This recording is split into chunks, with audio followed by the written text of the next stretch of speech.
to throw, because Treylon Burks has not been a reliable commodity to stay on the field, and when he's on the field, he's not reliable. Nick Westbrook-Akine is if that's realistically your third best option, then how explosive is your offense really going to be? I love it. It's a low commitment. It's only a 1-year deal. It's up to $4.5 million. So keep in mind, Jeremy Fowler is getting this information from the agent. So that's going to be the prettiest, nicest, shiniest number with a bow on it. I think realistically, now I have not seen the official numbers of the deal, of the contract. And if I missed it, please someone let me know. I would venture to guess it's probably somewhere around $3 million. I can live with that. And you are getting a receiver in Tyler Boyd who's a high-end 3 that can be incredibly effective in the slot position. If Calvin Ridley or DeAndre Hopkins goes down with an injury, which let's look at recent history, both of those receivers in the last couple of years have not played full 17-game seasons. They're not the springiest of chickens. And Calvin Ridley, 29 years old, as much as he wants to say that he's 25, he's in fact 29. DeAndre Hopkins in his 30s. If one of them goes down with an injury, knock on wood, well, you've got a guy in Tyler Boyd that can step in and play that wide receiver 2 slot if you need it. I love it. I love the connection with Brian Callahan. I love that they're putting pass-catching weapons around Will Levis, reliable veteran pass-catching weapons around Will Levis, and you're not totally and completely committed and digging yourself into a hole with an aging receiver that, frankly, has been downtrending over the last couple of years. You don't need him to be your 1. You don't need him to be your 2. You need him to be reliable in the slot for Will Levis. I like it. Adam, your thoughts? It does feel like Brian Callahan is trying to set up Will Levis the same way the Bengals set up Joe Burrow early in his career with Tyler Boyd, Jamar Chase, and T. Higgins. You have 3, as you said, veteran, proven wide receivers now in Boyd, Hopkins, and Ridley to help the second-year quarterback. And right before we came on the air, I came across this really interesting nugget from Aaron Schatz, who is the chief analytics officer of FTN Fantasy. And this is what he said, that, as I think people can surmise, the top 3 Titans wide receivers this year are going to be they're all going to be 30 by the end of the season. If those 3 players are the top 3 Titans receivers in receiving yards, they will be the first trio of age 30-plus receivers to do so since the 2011 Patriots and Redskins. And then he lists the name of the receivers on each team. The 2011 Patriots, Wes Welker, Deion Branch, and Chad Ochocinco. So at that point, he had changed his name from Johnson to Ochocinco. And the 2011 Redskins, Jabbar Gaffney, Santana Moss, and Dante Stallworth. So, I mean, I would go out, I don't think it's going out on a limb to say that the likelihood of those 3 receivers being the top 3 in receiving yards is pretty high. I think those guys are going to be the top 3 receivers in receiving yards, barring injury. But yeah, I don't hate it either. Boyd, that not too long ago could be considered, perhaps the preeminent slot receiver in the NFL. Certainly up there, if not the, definitely top 3. At one point in his career, and now you've got a deep threat in Ridley and a sort of do-everything receiver in DeAndre Hopkins. I think the Titans are really set up here, considering that last year at this time, at this point last year, they hadn't signed DeAndre Hopkins, right?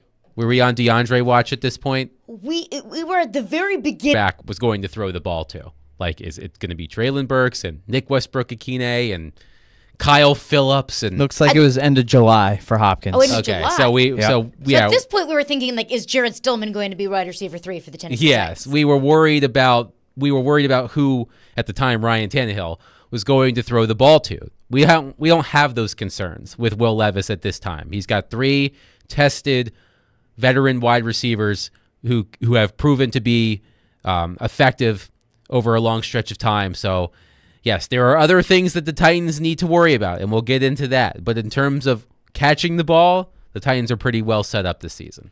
And I think just the urgency that the Titans have placed on adding another receiver shows me how they really feel about this receiver room. They brought in Tyler Boyd for a visit, and then they brought in Zay Jones for a visit whenever Tyler Boyd left without signing a contract.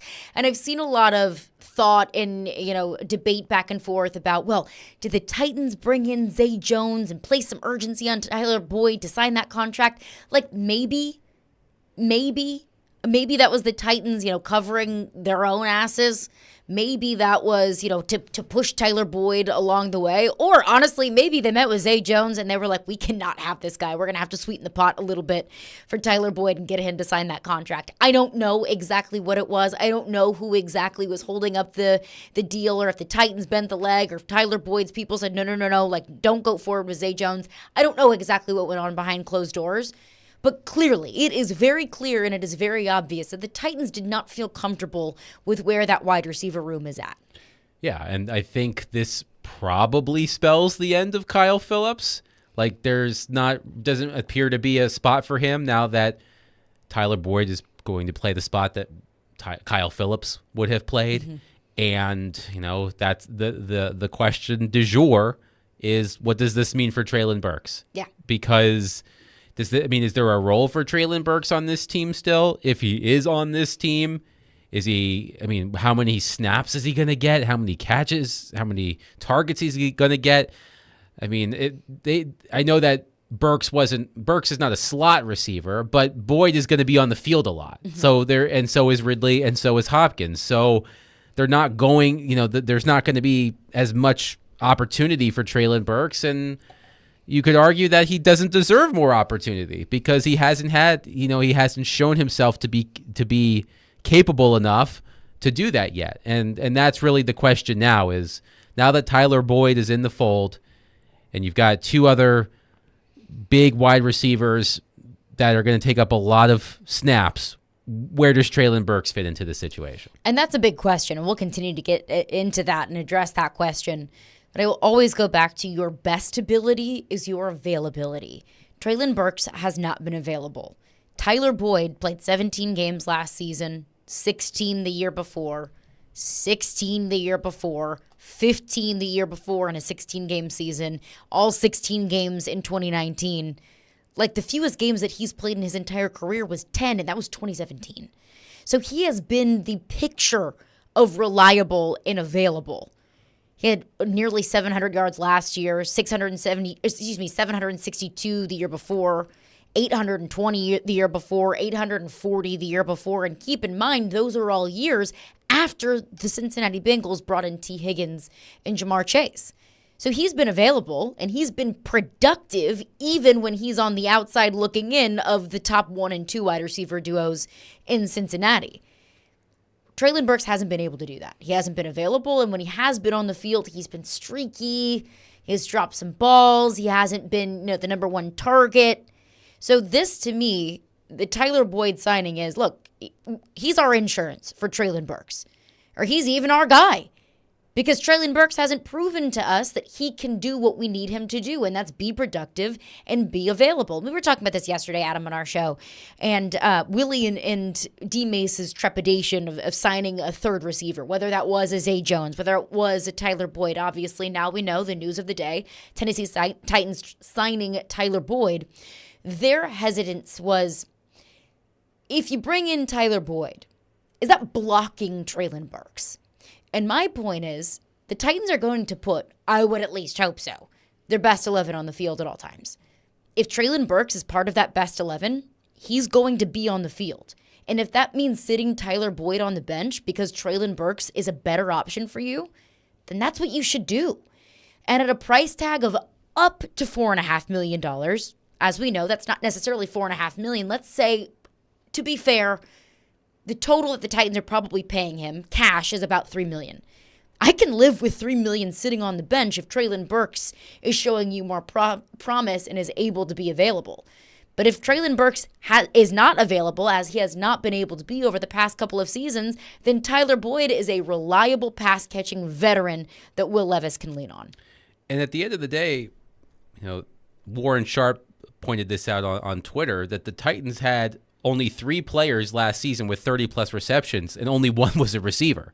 DeAndre Hopkins, Chig Okonkwo, and Tajay Spears.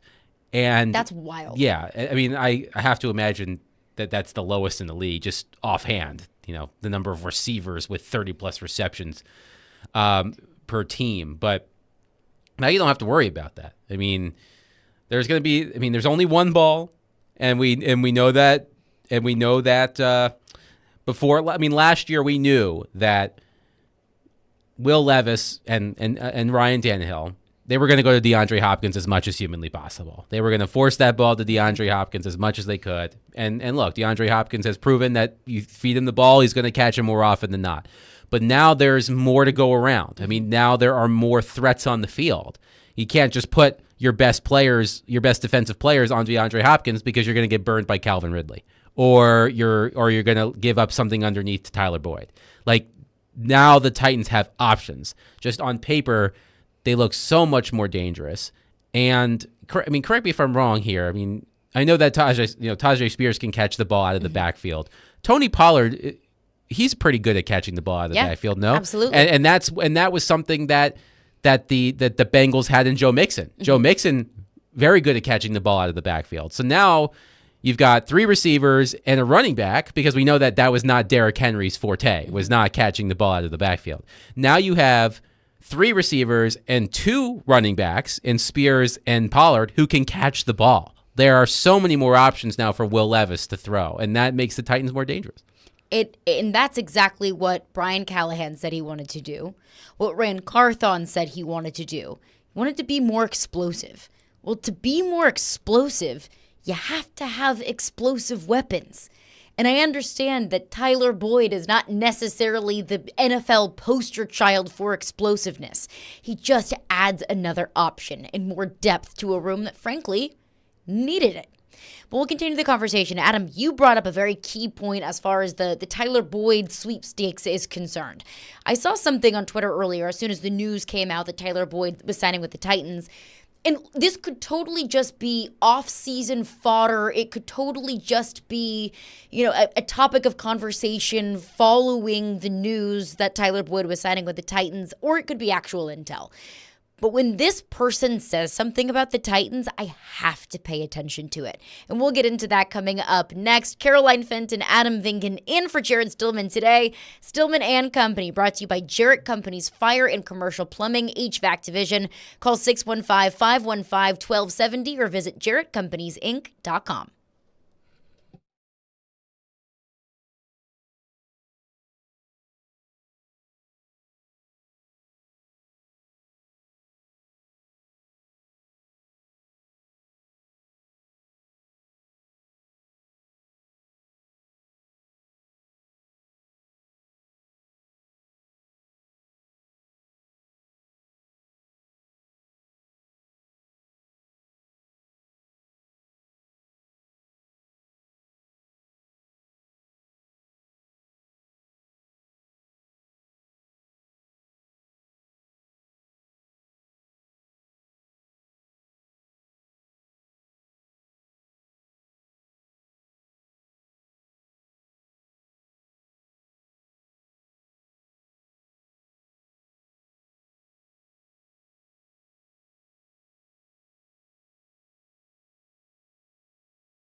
signing Tyler Boyd is a really good move for Will Levis because it gives you a guy who's very, very reliable work in the middle of the field. That's where he specializes. And it's funny, I would be really happy with this signing. I followed Tyler Boyd since he was at Pitt with Greg Lewis as his coach. You know what I mean? So it was cool to, see his career come along. But I think what it means is they keep 7 receivers, and I think it would be Burks, Boyd, Ridley, Phillips, NWI, Hopkins, and then the 7th would be Jaquan Jackson, Kearis Garrett, one of those types of players. So I think it means they keep 7. I think it does mean that they still, want to see more and aren't full 100% believers in Traylon Burks, which is understandable.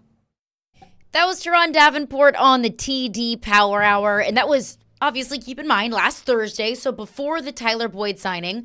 But this is something that we've been talking about it for, the past week, if not weeks. And I said, look, can you really go into this season hoping that Traylon Burks can stay healthy? Hoping that Traylon Burks can be consistently productive for you? Hope is not a strategy. And to TD's point there, look, it's understandable if you're not totally and completely sold on Traylon Burks. And if you're not totally and completely sold, then you're going to have to cover yourself one way or another. So again, the news of the day, according to Jeremy Fowler, the Titans have signed wide receiver Tyler Boyd on a 1-year deal worth up to $4.5 million. Not quite sure exactly what the real numbers are because up to 4.5 is, the nicest looking number that it can possibly be. I'm saying let's expect right around 3. Now, TD brings up Traylon Burks because whenever the Titans bring in a receiver, whether it was Calvin Ridley, now it's Tyler Boyd, it feels like it's a direct reflection of Traylon Burks. That's a clear path of thought of you bring in a receiver, what does that mean about Traylon Burks? I don't think any of us thought that Traylon Burks was going to be a no doubt certified, yes, he's going to be able to help you this season. You can't think that way. So I was looking at this article, and whenever something comes out from this person, I have to pay attention to it. It's Justin Mello of the Draft Network. Some Titans fans might know of him as Justin M on Twitter. And he always has the news, whether it's, free agency signings or, talent acquisition, just roster construction in general. Justin Mello has got the inside scoop. So he has some sort of, inside information within the Titans organization. And he put an article out on the Draft Network. And look, I understand that this could totally just be off-season fodder. It could just be an interesting topic of conversation given recent news. Or it could be actual tea. Like, are you telling me or are you wink, wink telling me? Justin Mello put out an article with the headline, 3 teams that should trade for Traylon Burks. Now, he mentions the Steelers, the Giants, the Chiefs, all 3 wide receiver needy teams. But beyond just the teams listed, I think the juiciest part of this is at least bringing up Traylon Burks' name in a trade, coming from somebody who I believe has an inside source with the Titans. So do we think that could be a wink-wink telling us that Traylon Burks could be on the trade market? It's a good question, and I wonder what his value is. I can't imagine it's very high. I mean, he has, 50 catches in 2 years in the NFL as a first-round pick? If that. And I know there were injuries involved. I'll remember when he caught that touchdown pass against Philadelphia and just being knocked out on the field. Like that, I remember that vividly just because. Harrowing. Yeah, just because 1, it was a fantastic catch, and 2, it was scary as heck.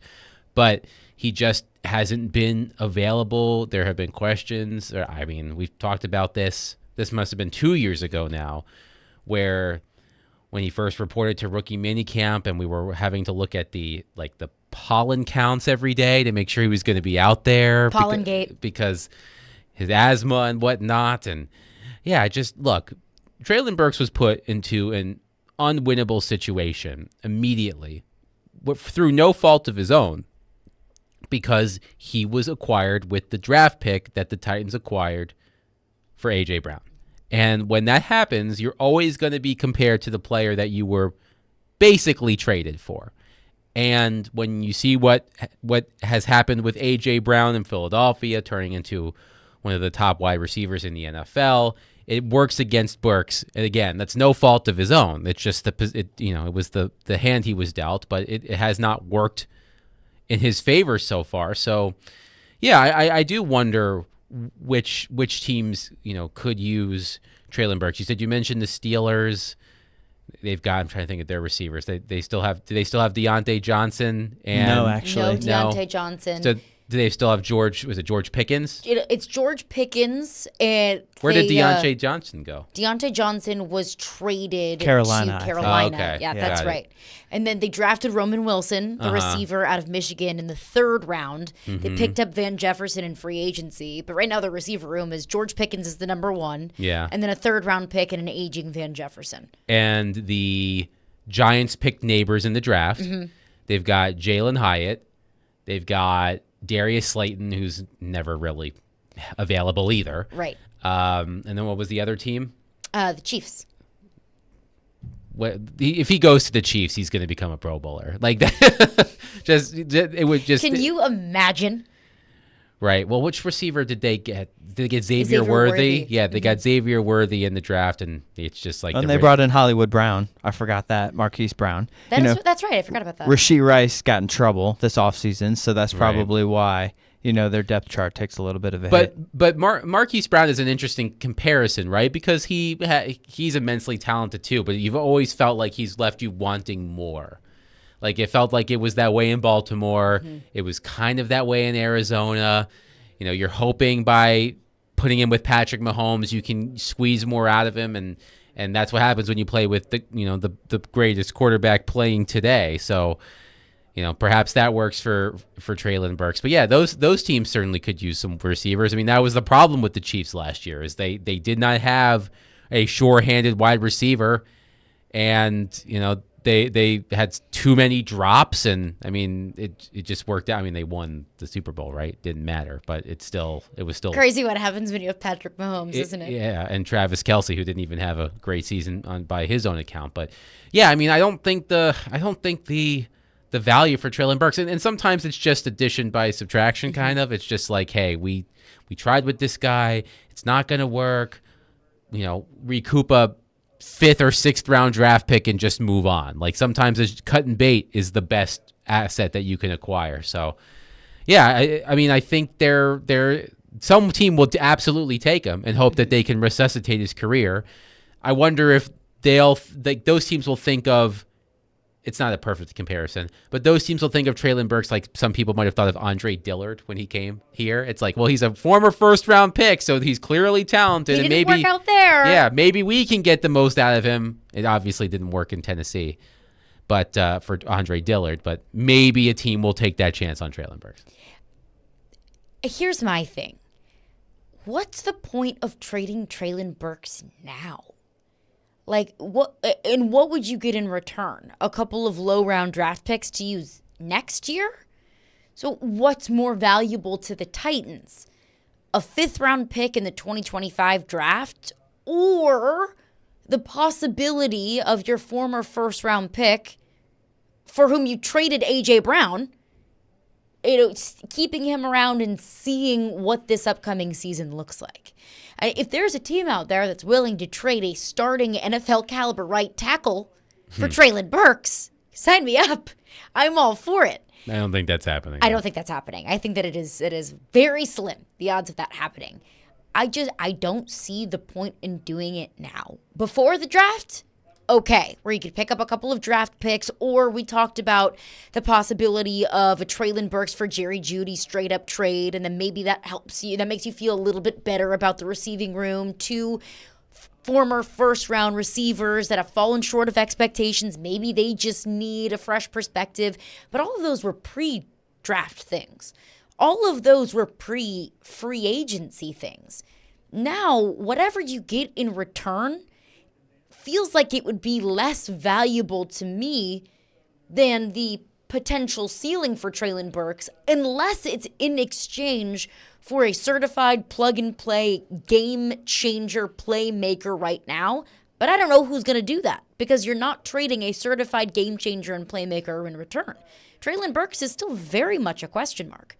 Yeah, and that's the issue is sometimes it's best to trade a young player before those questions arise, because you can look at it one of two ways. You can look at it as, well, as you said, maybe he needs a change of scenery. Maybe if, another team, speaking as another team, if we bring him in and give him this quarterback or this wide receivers coach or this wide receiver to mentor him or what have you, that we can get the most out of him. I can fix him. Right. But then there's also the other point of he was a first round pick, and in 2 years, the talent hasn't manifested itself. Maybe it's not going to happen. So that's the risk, is he's still young enough in his career that there is potential for him to figure it out. But you would have hoped that based on where he was drafted, there would be no issue of figuring it out. Right. And that's the challenge that even the Titans have. It's like, okay, is Burks going to emerge, third year? Is this going to be the year where he takes off, or is this just who he's going to be, and he'll have a secondary role on our team, and eventually we'll move on from him? That's the catch-22. He's still young enough that there's this question that you can still wonder if he has it within him. Right. But there's also risk in waiting too long, because if you wait another year to trade him, or another year or two, you have more sample. Teams would be less inclined to take that chance. It's a fair point. But I don't know what the offers would be on the table now. And at least they probably now, wouldn't be good. You'd probably be you would definitely not be getting equal value. You would not be getting AJ Brown in return. No. Let's just say that. No. And I think now the Titans have afforded themselves, now that they've brought Tyler Boyd in, they've afforded themselves and Treylon Burks another year to say, look, let's see what we got here. Because if you can't do it for us, well, we got someone else. We brought in Tyler Boyd to play in and fill in that role for you. 615-737-1025 is the phone number. And I know that the clear and obvious conversation when we talk about Tyler Boyd is, well, what does that mean for Treylon Burks? What's next for Treylon Burks or Kyle Phillips or so on and so forth? But I really do think that the Titans had someone else in mind when making this signing, and we'll get into that coming up next. And, of course, we'll get into your phones as well. Again, 615-737-1025 is the phone number. Caroline Fenton, Adam Vingan in for Jared Stillman today. Stillman and Company, 102.5, 106.3 The Game.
Stillman and Company, 102.5, 106.3, The Game, and The Game Nashville app. Caroline Fenton, Adam Vingan in for Jared Stillman today. We'll catch up with Trevor Maddich, ESPN college football and NFL analyst. He'll join us at 4 o'clock. Normally, he joins the Stillman and Company program on Tuesdays at 4:30, but we've got a Predators end-of-season press conference at 5 p.m., so we will carry that live and in its entirety at 5 o'clock.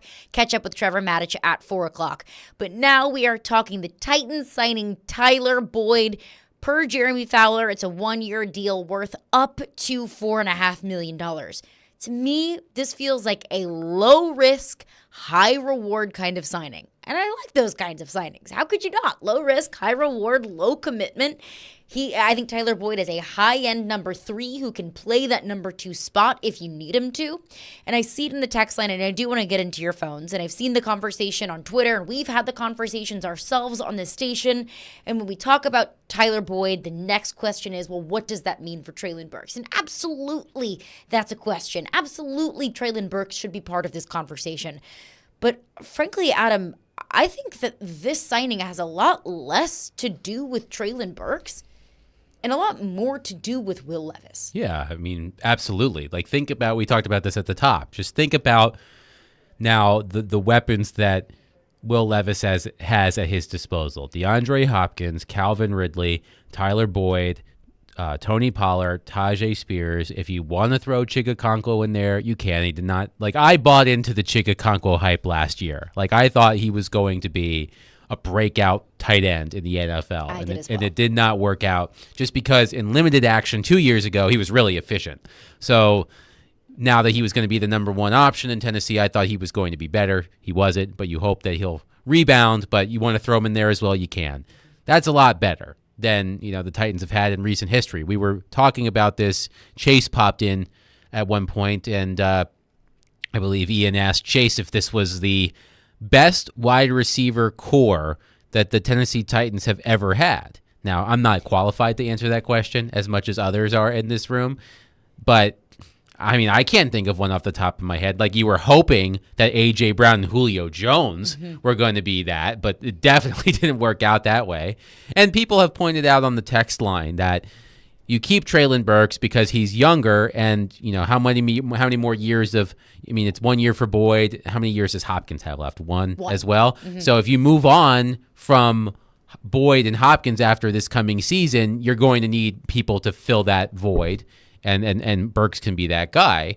But I mean, like Will Levis now, if you're game planning for the Titans offense, it's going to be hard. In versus years past where it's like, all right, you gotta load the box and stop Derrick Henry, and you've got to put your shutdown corners on DeAndre Hopkins. Like, it's going to be much harder for defensive coordinators to game plan for the Titans. And I mean, as we said before, it's similar to what Brian Callahan and the Bengals and Zach Taylor did for Joe Burrow when he first entered the NFL with Boyd and Chase and Mixon and Higgins. Now it worked for Burrow. Now Burrow is, I think, of a different class than Levis. Yeah, I don't obviously. think Levis is Joe Burrow. If right. he is, then I'm not awesome. expecting. Cool. I'm not expecting Will Levis to go to the Super Bowl in his second year.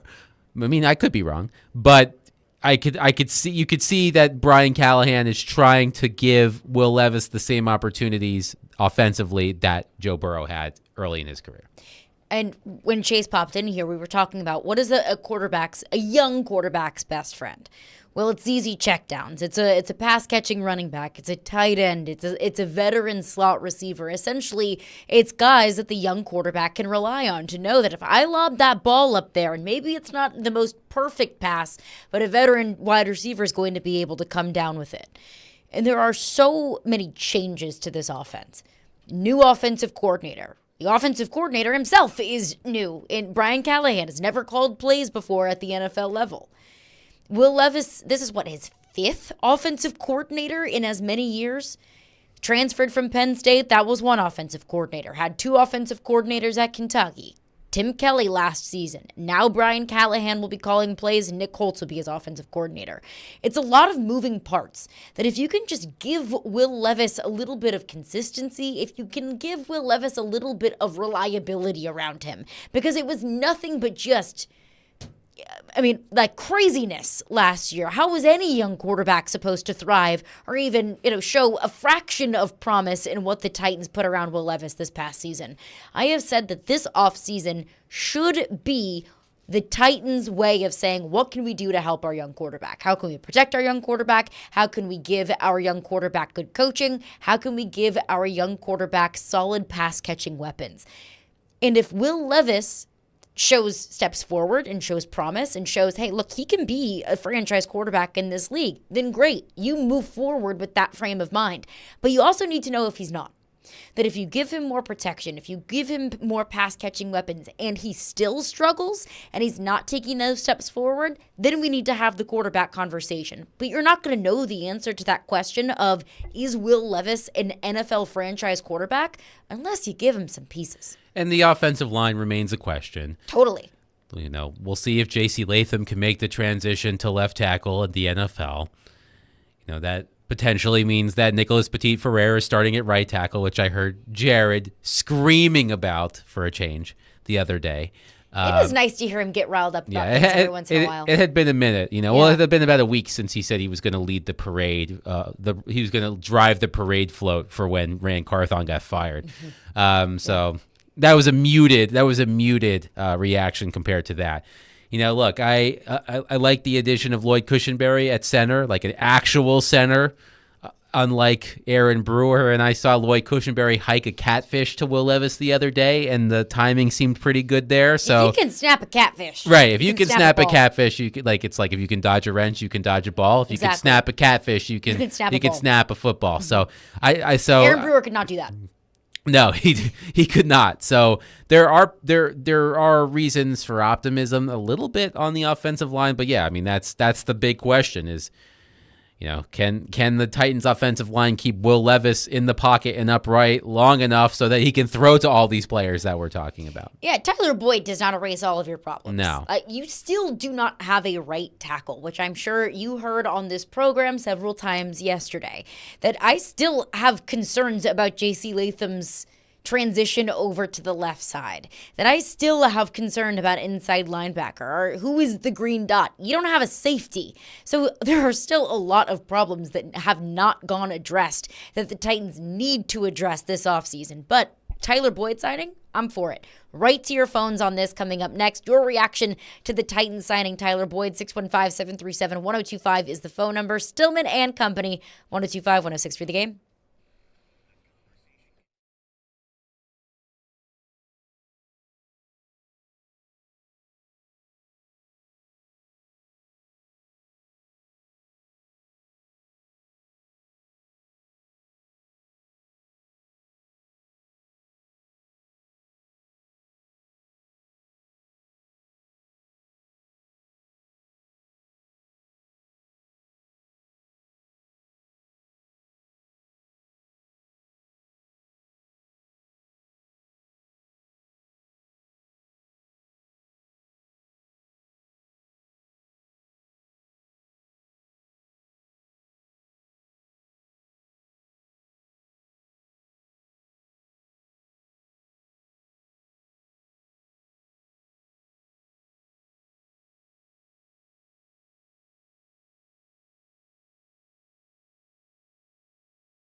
The Titans have signed wide receiver Tyler Boyd on a 1-year up to $4.5 million deal, and I promised we would get right to your reaction on that, so we are right to you. 615-737-1025 is our phone number, and our phone lines are driven by WilsonCountyHyundai.com.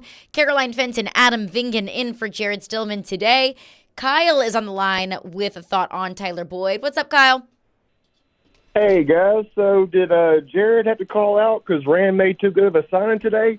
He didn't have no material on him? He's got the day off today, so Rand is spared. Okay, yeah. And I got a few things, though, but y'all said that, we could trade Burks to possibly Kansas City. I like that. I couldn't do anything less than a fifth. Mm-hmm. They're needing some receiver help bad, as you were saying. Rice should be suspended for 10 games, if not the whole season, in my opinion. But they are very similar. They are possession receivers. They break tackles. They body up and catch it. So they would make sense. And like you said, Mahomes, he makes the job easy for his receivers. He's got to catch the ball. But if we do keep Burks, he's got 3 vets. He's never had an off season to learn behind. Year 1, he was the guy. Year 2, he was supposed to be the guy. Hopkins was in off season, free agency, looking around. He had nobody to learn from. He finally gets that this year, and he's got 3 of them. So, yeah, all good points.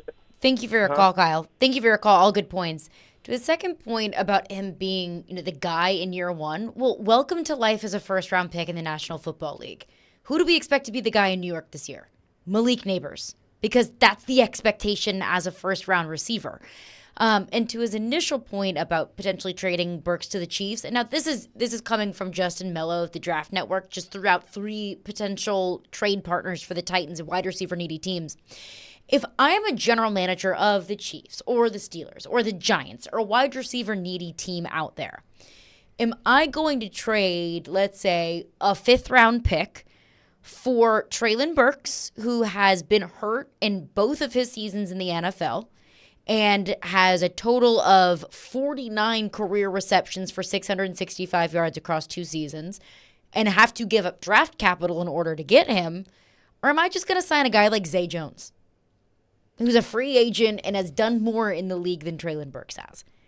That is where I don't see the benefit as a wide receiver needy team of trading draft assets for Treylon Burks when the questions that we have for Burks would still exist no matter where he would be traded to. Yeah, and to the point about the Chiefs, Rashee Rice, I think Adam Schefter reported at some point that he's facing a multi-game suspension. Who knows how long, but that would leave the Chiefs with the likes of Kadarius Toney. We saw how that went last year. Oof. Yeah, Sky Moore, who's solid. And they have Xavier Worthy now, and Justin Watson, emerged somewhat out of nowhere last year. So the Chiefs have good receivers, but if you're missing Rashee Rice, who really was the star of that group, that's saying something because it wasn't a great group. But Treylon Burks, Treylon Burks could fill that void while Rice is out, but. Yeah, I mean, you're right. Like, it comes down, we'll have these same conversations when we get into the Predators. It's like, would you rather give up an asset to trade for somebody, or would you rather save that asset and sign someone to a contract? I mean, that's the question. And I do think, I mean, like you said, Zay Jones, is floating around out there, has played for, a lot of teams already, decent player. Could you get more production out of him? He has a longer track record. He's been in the league longer than you could out of Treylon Burks. Or do you hope, as we talked about before, that the potential of Treylon Burks is still there, and whether or not you can get it out of him? And look, sports executives, general managers, coaches, it's just what happens when you have success at such a high level. They have really high opinions of themselves. Like, they think they can do they think they can. Yeah, they think they can. Look, you have to think that way to be successful at that, and in all walks of life. But especially with general managers, coaches, they think they can walk on water because it took a lot of talent to get to where they are. So there's someone out there. There's a coach out there right now. There's a general manager out there. General manager, easy for me to say, out there right now that's thinking, if I can just get my hands on Treylon Burks, he can reach his potential. And there only has to be one. Mm-hmm. There only has to be one GM who thinks like that to get something out of it. 100%. But if I'm the Titans, I have to think about what's more valuable to me. The potential of Treylon Burks this season when I already have an insurance policy in Tyler Boyd, or a 5th-round pick for next year's draft. Well, one texter texts in, says, okay, cool. Sounds like we're getting another middle-of-the-pack veteran receiver. I suppose it's better than a middle-of-the-pack draft bust.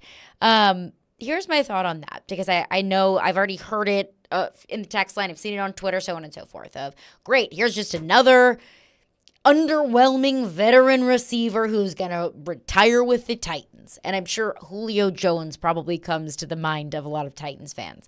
Here's the difference. You gave up a 2nd-round pick for Julio Jones, and you paid him a lot of money to be your number 2, if not your 1B. He couldn't be that. That's not what he was at that point in time. He was hurt, and he got hurt with the Titans. So that's a 2nd-round pick that you basically just flushed down the toilet. You're giving up nothing for Tyler Boyd. You're signing him to a 1-year deal up to $4.5 million. So it's going to be less than that realistically. And Tyler Boyd is coming in to be your 3.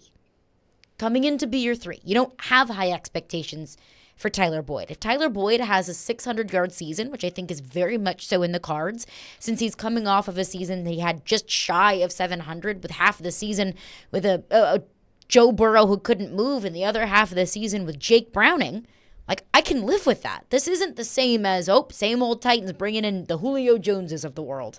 No, it's not comparable, I don't think. Like, Boyd, he had 2 1,000-yard seasons not that long ago. Yeah.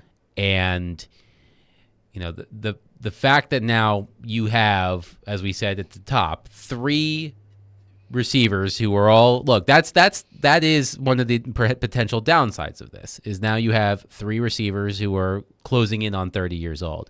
So you do have to think about life after Boyd and Hopkins specifically, since you just gave Ridley the big contract. Totally. So you want, ideally, Burks is that guy.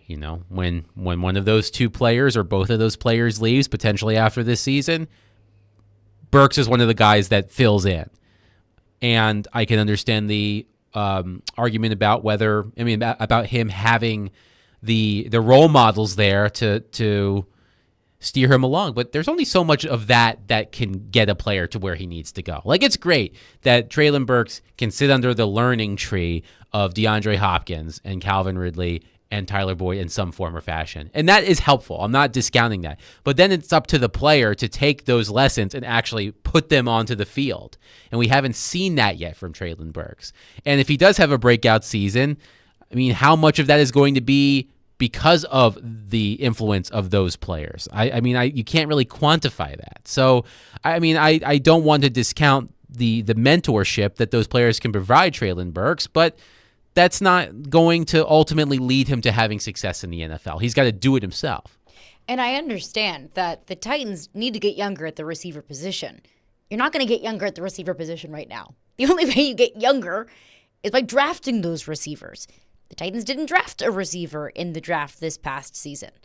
And I wasn't against that decision. I wouldn't have been against the decision if, Malik Neighbors had been available at 7. I would not have been against that in the slightest. I wouldn't have been against the Titans drafting Rome Odunze if they decided to do that at 7. But the idea of, the Titans can't sign Tyler Boyd because they need to get younger at receiver. Well, they'll do that next year. At this point, look at the receiving core right now. How can you help Will Levis? Wes in Clarksville texts in, says, this should help Burks because now there's no A.J. Brown expectations. There will be A.J. Brown expectations surrounding Treylon Burks as long as he is in a Titans uniform. Yeah, that's just, as we said before, that is the hand he was dealt. It's not his fault. It's not his fault that the Titans made that trade. It's not his fault that the Titans picked him with that pick that they got in the trade.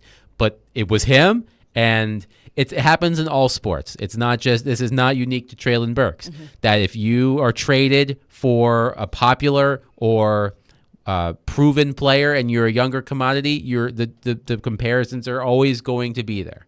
And so far, Treylon Burks has not met those expectations. But especially, if A.J. Brown had gone to Philadelphia and fallen off the face of the earth, then he wouldn't have this problem. But the thing is, A.J. Brown has not fallen off the face of the earth. He's become one of the best receivers in the NFL. And Treylon Burks was never going to live up to those expectations, but he has not helped himself with how he has played through 2 years. 100%. Had A.J. Brown gone and done whatever in Philadelphia and Treylon Burks was Offensive Rookie of the Year, we'd be saying, see ya. Sorry, A.J. Get out of here. Treylon Burks' time now. But obviously that's not what happened. And he will always have that attached to him. Is it fair? No. That's the NFL. The NFL's not always fair. All right, 615-737-1025 is the phone number if you want to get into the conversation on that. But coming up next, let's get into the Predators. Adam Vingan is here. Let's talk next steps for the Nashville Predators. It was fun while it lasted. And absolutely, when we look back on this season, we will say that the Predators exceeded expectation, that it was a massive success for Andrew Brunette and Barry Trotz in year one. But what comes next? We'll get into that coming up next. Trevor Matic, ESPN college football analyst, will join us in 1 hour. Stillman and company, 102.5, 106.3 The Game.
Stillman and Company, 1025, 1063, The Game in the Game Nashville app. We are streaming live on Twitch, Twitter, YouTube, and Facebook Live every single day.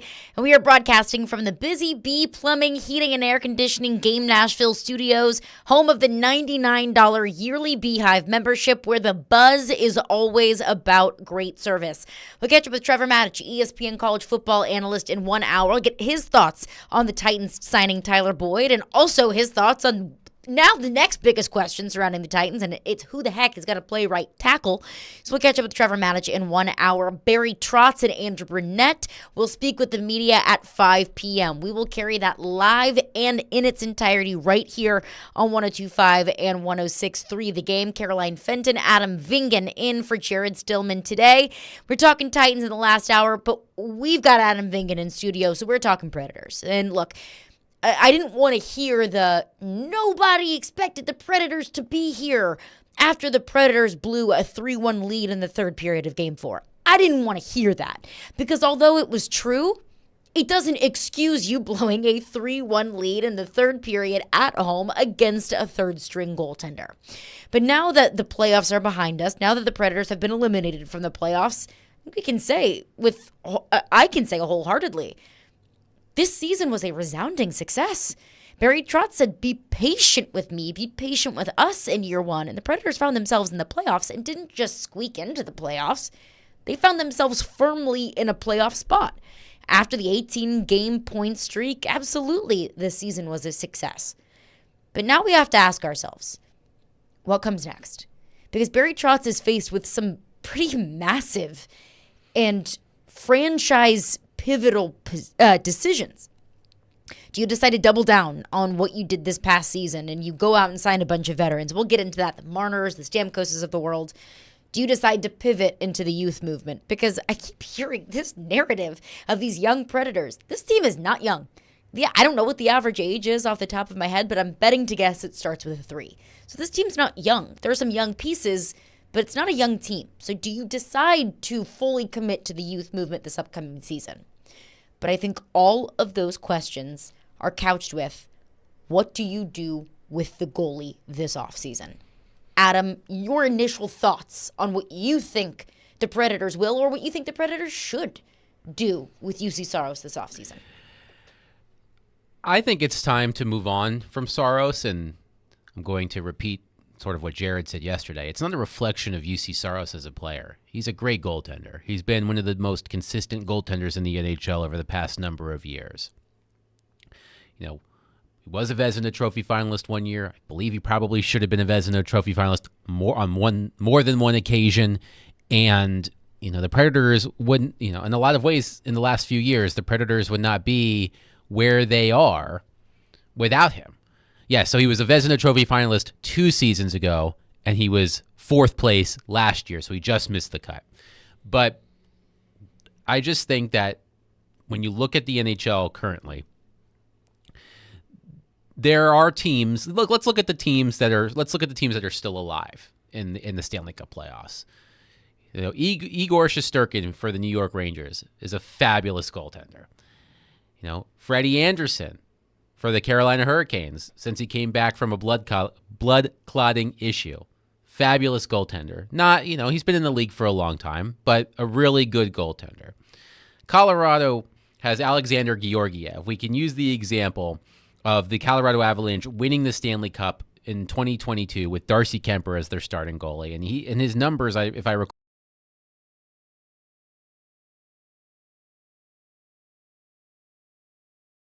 Georgiev had a terrible start to the playoffs. He gave up 7 goals in his first game, but then tightened it up as the Avalanche just kicked the crap out of the Jets. But you know, I think the biggest example is the player who is probably going to win the Vezina Trophy this season, Connor Hellebuck, was dreadful in that first round series. It was maybe the worst 2-week stretch of his NHL career. And I just think that at this point, you do not need a elite level goaltender to win in the NHL. You need a good one, but you don't need a great one. And I just think about what Saros is going to cost on his next contract. And I mentioned Hellebuck. He signed a deal last summer, I believe it was, or right before. It was actually right before the season, if I recall correctly, with the Winnipeg Jets. Let me see here. Yes, he signed it he signed it at the beginning of the season in October. It's a 7-year contract with an $8.5 million cap hit. I think UC Saros's contract, his cap hit, would be somewhere in the $7.5 to $8 million range, because Hellebuck is a more accomplished goaltender, like award-wise, than UC Saros. But if I'm Saros's representation, that's what I'm pushing for. No, absolutely. Like That's the market. You are pushing. I mean, you're probably pushing for more. You're probably pushing for more to reset the market. But the $7.5, $8 million range, I think, is a starting point for a cap hit for UC Saros. And I know the Predators have cap space, but you also have a young goaltender. You also have a young goaltender who is, who you drafted with a premium pick, who was one of the top goaltenders in the American League this year. And as I said, you don't draft a goaltender as high as the Predators drafted Askarov without having plans for him to be your starting goaltender. And I think I've used this example before. It's kind of like what the Chicago Bears had to deal with before the draft. It's like, okay, do you hang on to Justin Fields and you're going to have to pay him soon, big money, or do you draft Caleb Williams, which they did, and you restart that clock? Yeah. Now you don't have to worry about paying him that big money because he's fresh out of the draft.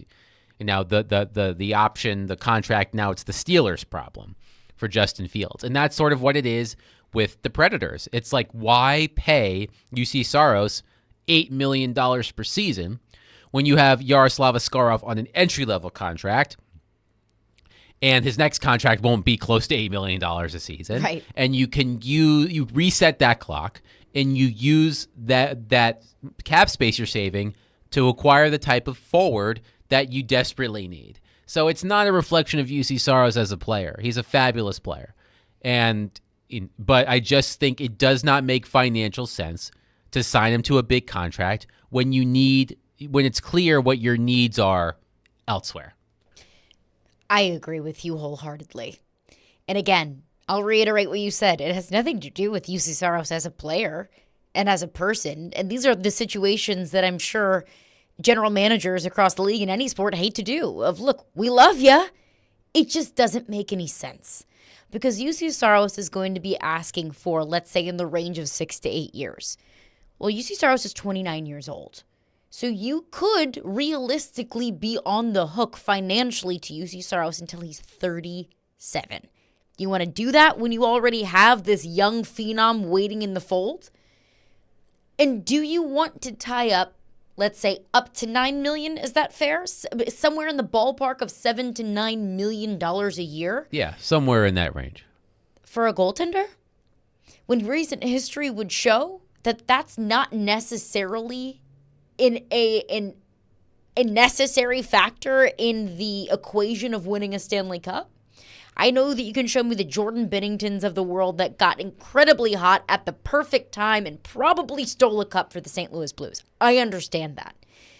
But look at Connor. I think Connor Hellebuck is the perfect example of why I would say it's now time to move on from UC Saros. Just signed that big-time deal. Probably going to win the Vezina Trophy despite his playoff performance. And the Winnipeg Jets are on their way to Cancun. It's just not a necessary factor in the equation of winning a cup. Can you win a cup with an elite goaltender? Well, yeah, absolutely. But if we're going to look at the necessary, little pieces of the pie of a cup contending team, I think the biggest slice of that pie is goal scorers. Mm-hmm. When you tie up $8 to $9 million in a goaltender, that's $8 to $9 million that's taken away from paying an elite forward or an elite goal scorer in the league.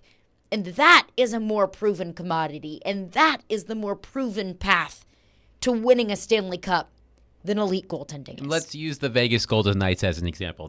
They're no longer in this tournament. We are guaranteed a new Stanley Cup champion thanks to the Dallas Stars. But let's look at last season, because it's easy. Like, this is an easy argument to make. It's just go through recent Stanley Cup champions and list who their starting goaltender is. So let's look at last season.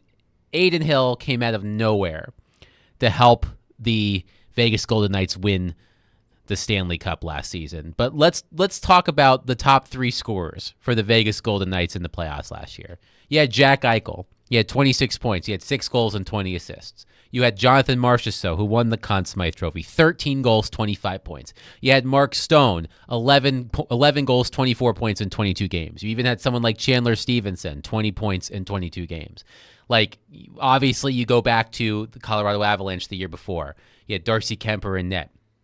You had Nathan McKinnon scoring, with tons of points. You had Mikko Rantanen with tons of points. You had Gabriel Landeskog with tons of points. Cale Makar, not a forward, obviously, but, excellent in that playoff series. Like, in that playoff run, I should say. Like, that's what the Predators are missing. And that is why you need to use the funds that you would be spending on a UC Saros contract and give it to a young, well, it may not be young, but a forward who can play that role for your team. And I've seen this argument in other places about Philip Forsberg. Like, Philip Forsberg had a fantastic year. Absolutely, no doubt about it. And Philip Forsberg is a really good player. But I think at this point in his career, like, Philip Forsberg is not considered in the same class as the top forwards in the NHL. He's not Connor McDavid. No, I mean, very few people are. And to be fair, Connor McDavid has never won a cup. No, he could this year. He could this year. But when I think of the top forwards in the NHL, I'd be curious to see how many I go down the list before I include Philip. So Philip Forsberg was the 13th. He was tied for 12th in forward scoring this season with 94 points. He was tied with Sam Reinhart, who I'm sure we'll talk about, and Sidney Crosby. Like, that's not bad company. No, absolutely not. But I just don't think of Philip Forsberg in the same vein as I think about some of these other players who helped their teams win the Stanley Cup. I feel like Philip Forsberg is the type, like, he needs to be one of multiple. Yeah. One of two, high-end forwards, like Philip Forsberg and insert player here. And, I just think that the money that the Predators would be spending on goaltending would be better used to shore up their lineup up front. It doesn't make enough sense. It's too much time. It's too much money invested. And you've got, at least you think, what is your goaltender of the future in the fold? So why would you sign UC Saros to that long-term commitment? It doesn't make sense. But I do want to continue this conversation because Willie had his perfect world goaltender situation. I want to get into that. And I want to get into your thoughts as well. 615-737-1025 is the phone number. Stillman and Company. We're brought to you by Jarrett Company's Fire and Commercial Plumbing HVAC Division. Call them at 615-515-1270 or visit them online at jarrettcompaniesinc.com.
Like, let me just tell you, after a game, he'll play a great game. Everybody will get on the bus and head back to the hotel or go home or whatever. UC Saros stays after the game and works out after the game. Does his regimen. He has a regimen he does after the game. He's the last guy on the bus to go back to the hotel. He's so dedicated to his craft. He's so technically sound. He is special. That's why I think that I listen to everybody say, well, he's 5-10 or 5-11 in the playoffs. They haven't won a playoff series. I get all that. There's no question. But I still believe that you can win with him, and he is going to be worth investing in going forward. I think that means a lot. That was Willie Donick on with Robbie and Rexroad this morning. Stillman and Company, Caroline Fenton, Adam Vingan in for Jared Stillman today. And you can join Cromwell Media along with local athletes and musicians at Hermitage Golf Course on June 20th for the 615 Open. Make a difference while supporting Souls for Souls. Every $20 raised goes to a new pair of shoes for a local child experiencing homelessness. Sign up to play or sponsor at 615open.com. And Willie there, as we're discussing Barry Trotz's big decision that he has this offseason, extend Saros. You go into the season with Saros unsigned. You trade Saros. Part of what Willie just mentioned there makes that really difficult because Saros does everything right. I mean, he is the picture-perfect kind of player that you would want in the locker room. He's a team player. He puts in the work. If he was just kind of a pain in the butt, this would maybe be a much easier decision than it is. But Saros has been and has done exactly what you would ask for anyone. And it's not about him. It's the point that you made. It's a point that Jared made, and it's a point that I wholeheartedly agree with. It's not about him as the person or the player. It's about what makes sense. It's the business decision. It's not personal. It's personnel. It's the money that you would have to invest into Saros. And let's be honest, if you're paying a goaltender $8 million, you need that goaltender to steal you a series in the playoffs. And look, UC Saros played his freaking butt off in Games 5 and Game 6. But I found myself wondering, where is UC Saros in the first couple of games of the playoff series against the Canucks? When you're making $8 million, you need to do a little bit more.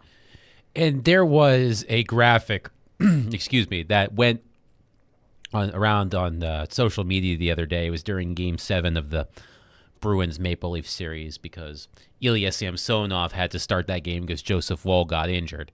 And the graphic was worst playoff win percentage last 40 years on a minimum of 20 games. And they were highlighting Samsonov because he has one of the worst. At, according to them, a .316 winning percentage. UC Saros right above him at .313. And that is a narrative that has taken hold when it comes to whether or not UC Saros should be, the Predators should commit to UC Saros as he can't win in the playoffs. Well, he has been a starter in the playoffs 3 times. Remember, he did not play in the series against Colorado. Of the 3 series he has played in, only one of them should you consider the Predators a favorite in the series, and that was the qualifying round against the Arizona Coyotes in 2020. And those were weird circumstances because of, the world at the time. But they weren't going to beat Carolina. They weren't going to beat, they had a chance to beat Vancouver, but they were not the favorite in that series. And, I hear what Willie is saying, and I always appreciate Willie's optimistic nature. We need more people like Willie in our lives. We do. Who look at the bright side of life and are not as cynical as me and others. It's funny. I just saw a text on the text line. I'm paraphrasing here. If the Predators won't pay UC Saros $8 million, why would another team? Well, it's not your problem if you move off of UC Saros. And another team doesn't necessarily have to pay him $8 million. Right. I look at a team. This is a team we talked a lot about leading into the trade deadline. I look at a team like the New Jersey Devils. The New Jersey Devils took a significant step back this season. Last season, they were one of the better teams in the league. They won a 7-game first-round series against their hated rival, the New York Rangers. They ran into the buzzsaw that is the Carolina Hurricanes in the second round, and this year they fell off the map. Why? In part because they didn't address their goaltending situation. Mm-hmm. They had crappy goalies. That's what happened. And if you're a team like the New Jersey Devils and you want to prevent that from happening again, you might make that trade. And I think the Devils are a team that are going to continue to be interested in finding a goalie. They were linked to UC Saros at the trade deadline. They were linked to Jacob Markstrom out of Calgary at the trade deadline. Like, I think that the Devils are going to be looking to do something like that again, leading into the draft or at the draft or what have you. And look, you're probably not going to win a UC Saros trade, especially now that he's entering the final year of his contract. Like, you'll probably end up with a high to mid round draft pick, maybe a decent prospect. But we were talking about like Dawson Mercer and Quentin Byfield out of Los Angeles as players that could come back from in the UC Saros trade. And I don't think that's happening. Especially now that your potential trade partners aren't in desperation mode. Yes. If you're trading UC Saros at the deadline, you're working with some desperate teams that feel that they are just a UC Saros away. Yes, you're not going to get what you would have gotten at the trade deadline, and Barry Trotz said he wanted to reward the team for playing well, and I understand that, and they made the playoffs. But at this point, the trade is more so for the cap space. You're trying to clear up the cap space that you're eventually going to be spending that money on, and I covered UC Saros for a number of years. I was there for his NHL debut. I got to know UC Saros. I think he's a wonderful guy. I think his teammates absolutely adore him. Everything that Willie said about his work ethic is true. Mm-hmm. But I just think that financially it just doesn't make any sense. And look, if you decide to keep Saros into the season and have him play out the final year of his contract, there's no rule that says you can't do that. Most teams don't like doing that, but there's no rule that says you can't do that. But I just think that before they have to re-sign him, whether it's this summer or if it goes into next year, I think, and he plays on an expiring contract, I just don't think you can commit to him long term.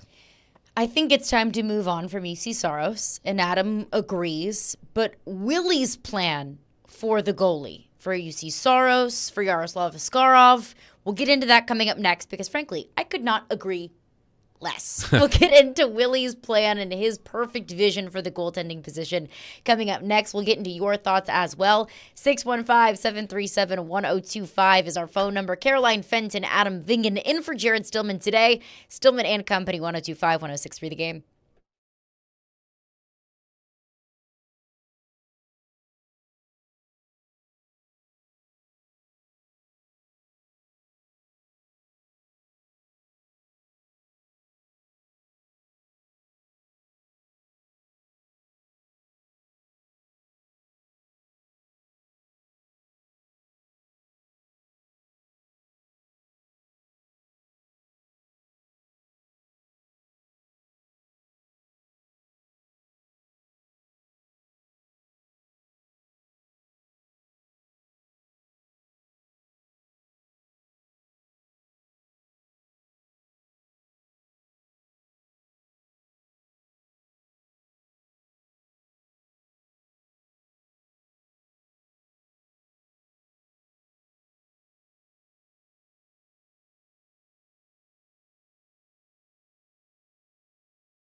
Stillman and Company, 1025, 1063, The Game and The Game Nashville app. We will catch up with Trevor Mattich, ESPN college football analyst, in 30 minutes.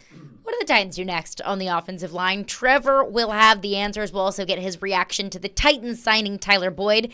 Again, breaking news earlier today, Jeremy Fowler reporting the Titans signing Tyler Boyd to a one-year deal up to $4.5 million. So we'll catch up with Trevor Mattich here in just about 30 minutes. Caroline Fenton, Adam Vingan in for Jared Stillman today. We're talking UC Saros, and we're talking about the future of the Nashville Predators. Several pivotal and massive decisions that Barry Trotz is going to have to make this offseason. I feel like it's time. I feel like it is time to move on from UC Saros because the Preds are just at a standstill right now, or rather at a fork in the road, and it doesn't make sense to go down the path of signing UC Saros to a long-term, pretty massive deal. Let's say 8 years, $8 million, or within the ballpark of that. And I understand that if you move on from Saros, who is a proven commodity and is one of the best goaltenders in the world, you might take a step back. I understand that. But you might be taking a step back in order to take leaps and bounds forward. Barry Trotz told us, be patient. And I don't think that patience just runs out after 1 year. Might need to be a little bit more patient over the next couple of years. Of course, the Predators exceeding expectations this past season. But Willie Donick was on with Robbie and Rexroad this morning, and he kind of gave a roadmap of what his perfect, ideal world as far as the goaltending position is concerned for the Predators over the next few years. This was Willie Donick this morning. I would try to get UC Saros to the right deal, the right next deal, in a perfect world, and have him be my goalie for the next few seasons, and Yaroslav Askarov to be the apprentice for the next few seasons. And then in the coming years, you decide what to do for the next step when it presents itself. Yeah, that was Willie Donick on with Robbie and Rexford this morning. I couldn't agree less. Have you ever seen the movie The Waterboy, Adam? Yes. There's a scene in the movie where he says, well, Mama says that alligators are ornery because they have all them teeth and no toothbrush. When I heard Willie say that, I thought in my mind, well, Predators fans are ornery because they got all them goaltenders and no goal scorers. You're going to have two goaltenders, one making $8 million a year, give or take, and another that you invested a first-round pick in that everyone expects to be the next phenom. And then you're gonna still struggle trying to find goaltenders? That's a lot of assets, draft assets, financial assets tied up in the goaltending position, and you still don't have a premier forward. The medulla oblongata, perhaps? Exactly. Yes. There it is. Look, as I said, I always appreciate Willie's sunny side up mentality. And I understand that, look, the Pecorine UC Saros mentorship program worked out quite well. About as best as you could ask. Yes. So Totally. I can understand why you would want to replicate that with UC Saros and Yaroslav Askarov. What I would have to do, actually, is I would have to go back and look at the ages of Rene and Saros when Saros first cracked into the I believe NHL. it was, they talked about it today. Saros, I believe, was 21 when he first started backing up. And I think he played 19 games, and then he went to like 23 games, and then it went to like 27 So the games. age something gap, like I mean, that. the age gap between Saros and Rene is bigger than the age gap between Saros and Askarov. Correct. But not, I don't know if it's significant, maybe a couple of years. But I if you want to do that this coming season, that's fine because UC Saros is still under contract with his current contract. And then if you decide to move off of him after that, like, as I said, there is no rule against just letting a player leave without getting any assets in return when the asset you're getting is not having to pay that player. I don't love that, though. I know it's not ideal, but you have to weigh, Barry Trotz will have to weigh what the offers are that he's getting for UC Saros. And look, if they decide to keep Saros entering next season and he's still under, he doesn't have a contract in place, and then the Predators get a phone call. Barry Trotz gets a phone call from a desperate team at the trade deadline that needs a goalie for a playoff push. Maybe you get those extra assets that you wouldn't normally get, and you move on from them, and UC Saros is a rental for another team. let's just say, I don't know what the right deal is, but if UC Saros at his age, in his late 20s, he's going to want to sign a longer term deal, right? So let's just say it's a 7-year deal. Like at what point is Askarov the starting goaltender? How many years into that UC Saros deal? 4, 5? Like, do you want him? Wait until Askarov is 26, 27? Right, no, you want to take advantage. Like it's like I said, you want to take advantage of the fact that Askarov, I think next year is the final year of his entry level contract, and then he'll get a modest salary raise. Like if he's, his first standard contract could be like $3 million a year, $2.5 million a year, and you're saving more money. Like money that you can invest into a premier forward. Yeah, I'm not goal scorer. I'm not opposed to UC Saros being that mentor for Askarov next season, as long as you're not committing to UC Saros past next season. Yeah. Whether you trade him at the deadline or let him walk to free agency, it happens. Like I know it's not ideal to not get a tangible asset in return, but sometimes the tangible asset is we get the cap space. We're not paying UC Saros $8 million a year. I could be on board with that. I wouldn't love it because I do view Saros as one of the Predators' greatest assets on the ice and one of the best trade assets. I wouldn't love the idea of another team in the league just being able to pick up Saros off the street for nothing. But if you are prioritizing Askarov's development under Saros over whatever picks or prospects that you might get in return for Saros, then I can see it. I wouldn't love it, but I see it. I like that a whole heck of a lot better than signing Saros to a long-term deal and having Askarov sit behind him for 3 to 4 years, and you're just collecting, a gluttony of assets in one single position when you still have an incredibly important position that has gone unaddressed. And I understand. I keep talking about a premier forward and premier goal scorers. Those are not easy to come by. If they were, everyone would have them. Right. And Joe made a really good point on my personal text line talking about the range of the contract. So UC Saros his first full season in the end. Well, he made one start in 2015-16. Correct. So in 16-17 he played 21 games. He made 19 starts. In 2016-17, Pekka Rinne was in the 5th year of his 7-year contract. So that contract was about to expire. Then he signed for another 2 years, a shorter term deal for 2 years. For 2 years before he retired. So Pekka was nearing the end of that contract. This would be Askarov coming in as Saros is starting that contract. I think that's a really good point by Joe. Yeah. It's much different than UC Saros coming in near the end of Pekka's career at the end of his longer term deal versus Askarov coming in on the first year that Saros is playing under a 7 or 8 year contract. That's a really good point. I said this at the break, that if Saros wants to sign a 2-year deal, okay, then doesn't that seem like the best of both worlds? It's a short-term commitment to Saros, and then Askarov gets to sit behind him for a couple of years until he's ready to take the reins. What would anyone give the probability of that happening? 0.5%? Him taking a 2-year contract? 0.5%? No, not even. Anything that lower seems, than that. Anything that seems 0. obvious for the Predators to do is probably incredibly unlikely. So you would probably, if you did, decide to move on from Saros, Lankinen would probably be your guy for the next couple of years. Would you take a step back at the goaltender position? Yes, you would. Would it be a step back in order to take steps forward? That's how I would view it. I think that's how Barry Trotz would view it too, if that is the path that they decide to go down. So Adam, I view the Predators that they have 4 potential options this offseason. Re-sign Saros to a long-term deal and trade Askarov. Re-sign Saros and allow Askarov to develop under him, the Willie Donick approach. I don't agree with that. Trade Saros. Let Lankinen be the starting goalie until Askarov is ready. I don't hate that, but also understand that you might not be a playoff team next year. And the 4th is go into the season with Saros unsigned and then figure it out. Whether it's figuring it out at the deadline or holding on to Saros and letting him walk in free agency at the end of next season. Yeah, I think. Am I missing one? No, I don't think so. I think that I would try to move him this summer. That would be my first choice. Try to see if there's a market for him this summer.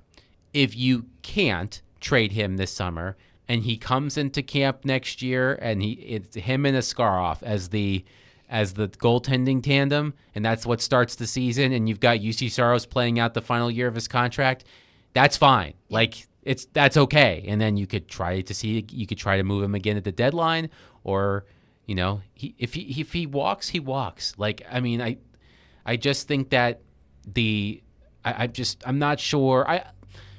I think we're all guilty of this. I think we have outsized expectations for what UC Saros is going to command on the trade market. I think Barry Trotz did as well. Yes. I mean, and I just think that we're all thinking that he was going to net multiple first-round picks or a high-level prospect or what have you.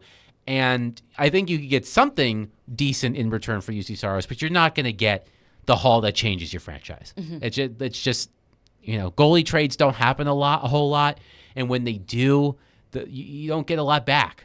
And I just think that if they ultimately decide not to re-sign him and he plays through next year and they just decide to let him go into free agency, that's what happens sometimes. Right into your phones on this coming up next. 615-737-1025 is the phone number. Tune into 1025 The Game today as Vanderbilt baseball takes on Louisville. Pre-game's at 5:45 p.m., so we are out just a smidge early today, but first pitch is at 6 p.m. Vanderbilt baseball brought to you by Smoky Mountain Tops, your countertop experts. Visit SmokyMountainTops.com.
Stillman and company, Caroline Fenton, Adam Vingan in for Jared Stillman today. We'll catch up with Trevor Matich, ESPN college football analyst, in 10 minutes.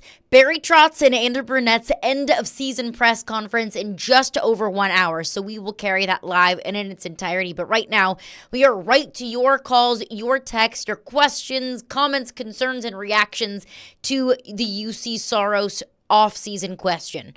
What does Barry Trotz decide to do with the goaltending position? Do you re-sign UC Soros? Do you move on from UC Soros? Do you go into this season with UC Soros unsigned? Write your reaction on this. One texter texts in, says, you're missing the point on accepting the right contract. You don't pay $8 million for 7 years. You offer $6 million for 2 years, and if not, you move on.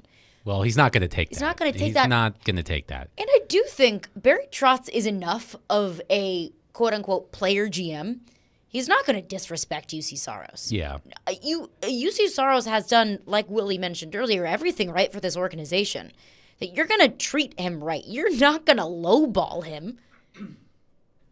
No, you're not. And we received another text that I thought was interesting, and something I'm not sure we've brought up yet is, if you decide to commit to Soros, like, you've got to move on from Askarov. Like, I don't think you have to. And this goes back to what we were talking about with Treylon Burks. Askarov is in that perfect window where he's tantalizing enough. He's scratching the surface of his potential. He had a solid year in the American League. Like, you could probably get a decent return for Askarov because he's still unproven. Like, there's, from what we've seen, it's impressive. And you're hoping that that's just, as I said, scratching the surface. If you wait a little bit longer, if he gets to the NHL and he struggles, then you're not going to have that ace up your sleeve, so to speak. So, it really comes down to one or the other. Like, to borrow like a phrase from the old Western moves, this town ain't big enough for the two of them. Like you have to commit to one. If you are going to commit long term to UC Soros, you have to move Askarov.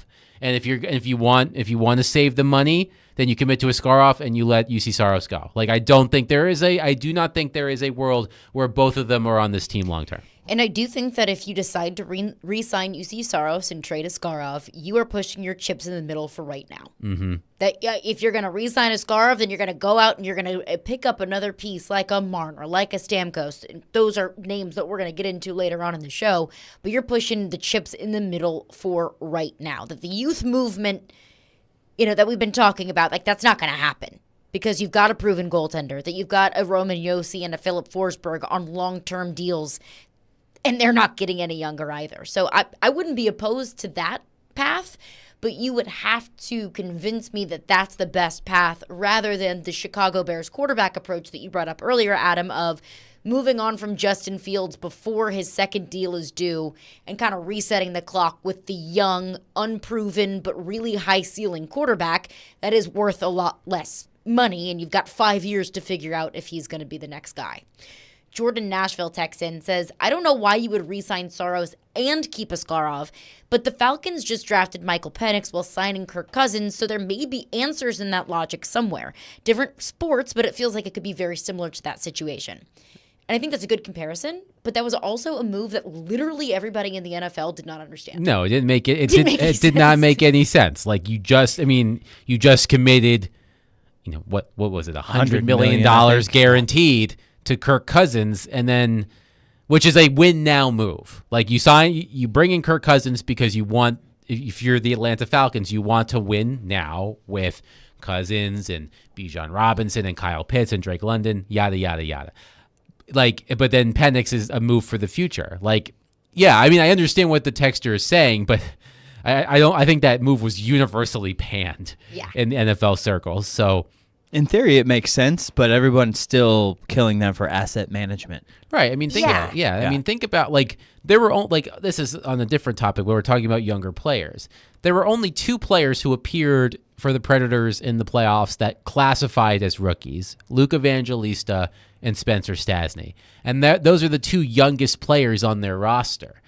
Like, they're both, Evangelista is like 20, I think he's 22.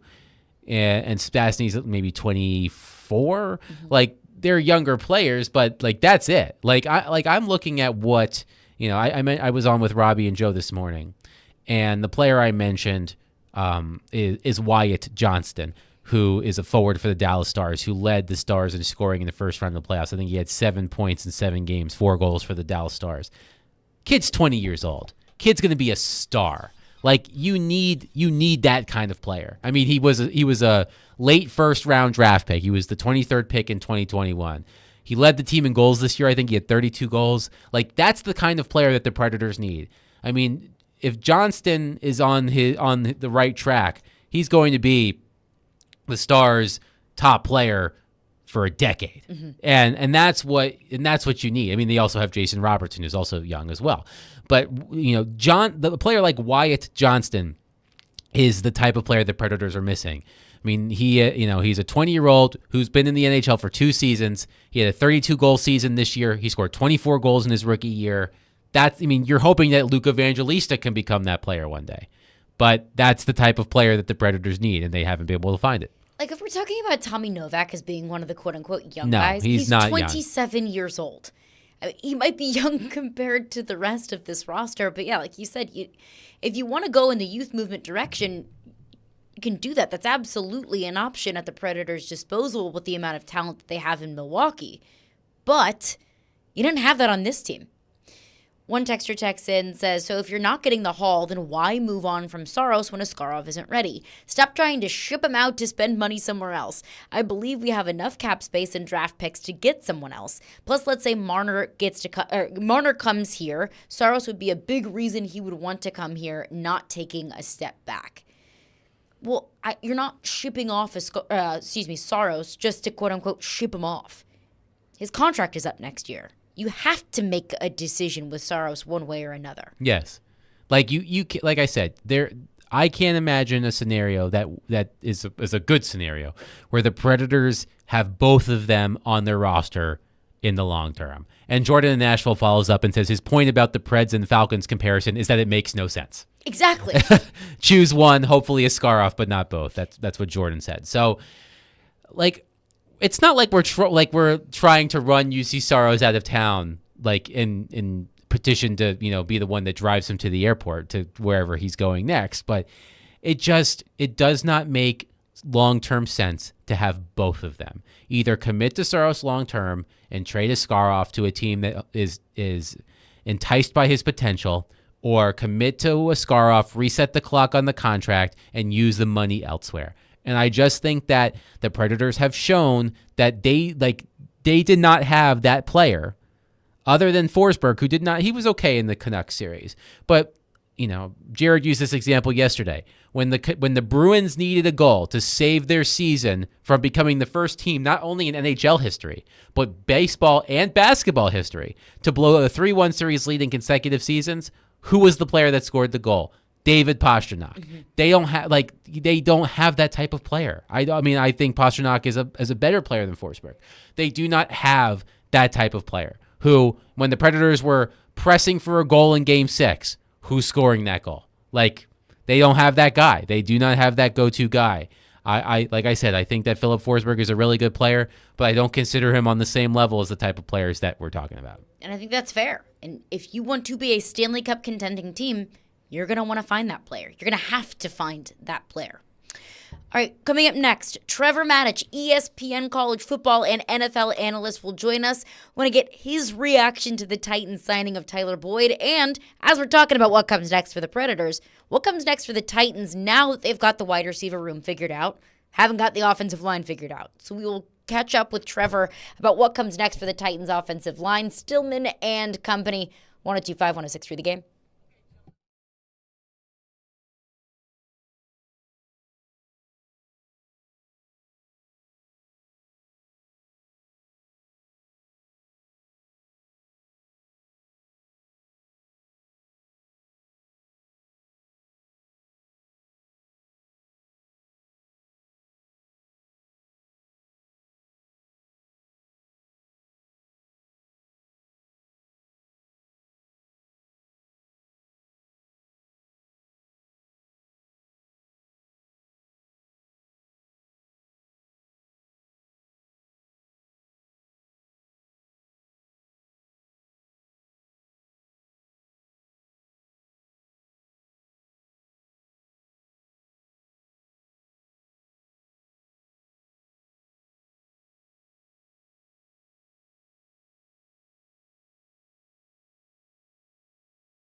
Stillman and Company, 1025, 1063, The Game and The Game Nashville app. We are streaming live on Twitch, Twitter, YouTube, and Facebook Live every single day. And we are broadcasting from the Busy Bee Plumbing, Heating, and Air Conditioning Game Nashville studios, home of the $99 yearly Beehive membership, where the buzz is always about great service.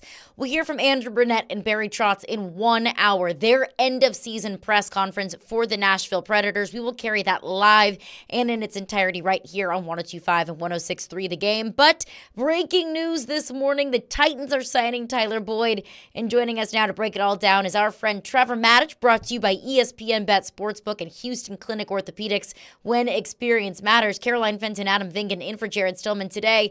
Trevor, appreciate you for joining us and appreciate you for being flexible with our schedule today. First and foremost, Titans signed Tyler Boyd. Your initial reaction to the move? Caroline, I don't like it. I love it. I love it. This extends what I think has the potential to be one of the best off seasons for the Titans in recent memory. Now, guys need to play, and especially certain key guys especially need to stay healthy in order for that to come to fruition. But right now, on paper, this is an extension of what could be a magnificent off season. It's not just what Tyler Boyd brings to the field. You know, he'll get open. He'll be more than just a security blanket. He will be able to be a mismatch for a lot of third corners and nickel corners in the slot. That'll be a great thing. So I expect him to be a huge upgrade on the field. But the reason I love this is because of what he brings off the field.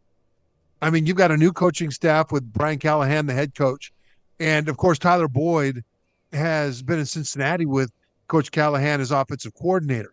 He understands the nuances of this offense, and he'll be able to teach those things from the perspective of a player on the field to that wide receiver room.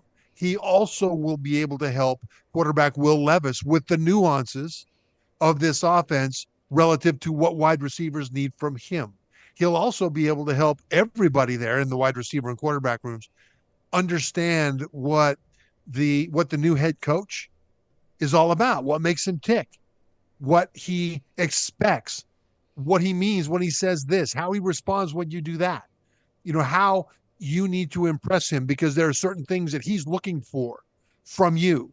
And to have a guy that's been with him for years is gold, because now Will Levis will have a translator, right? And so it's not just that Bill Callahan won't know how to talk to Will Levis, and et cetera, but now you've got a translator both for the scheme and between the two men, and it'll be a magnificent help off the field.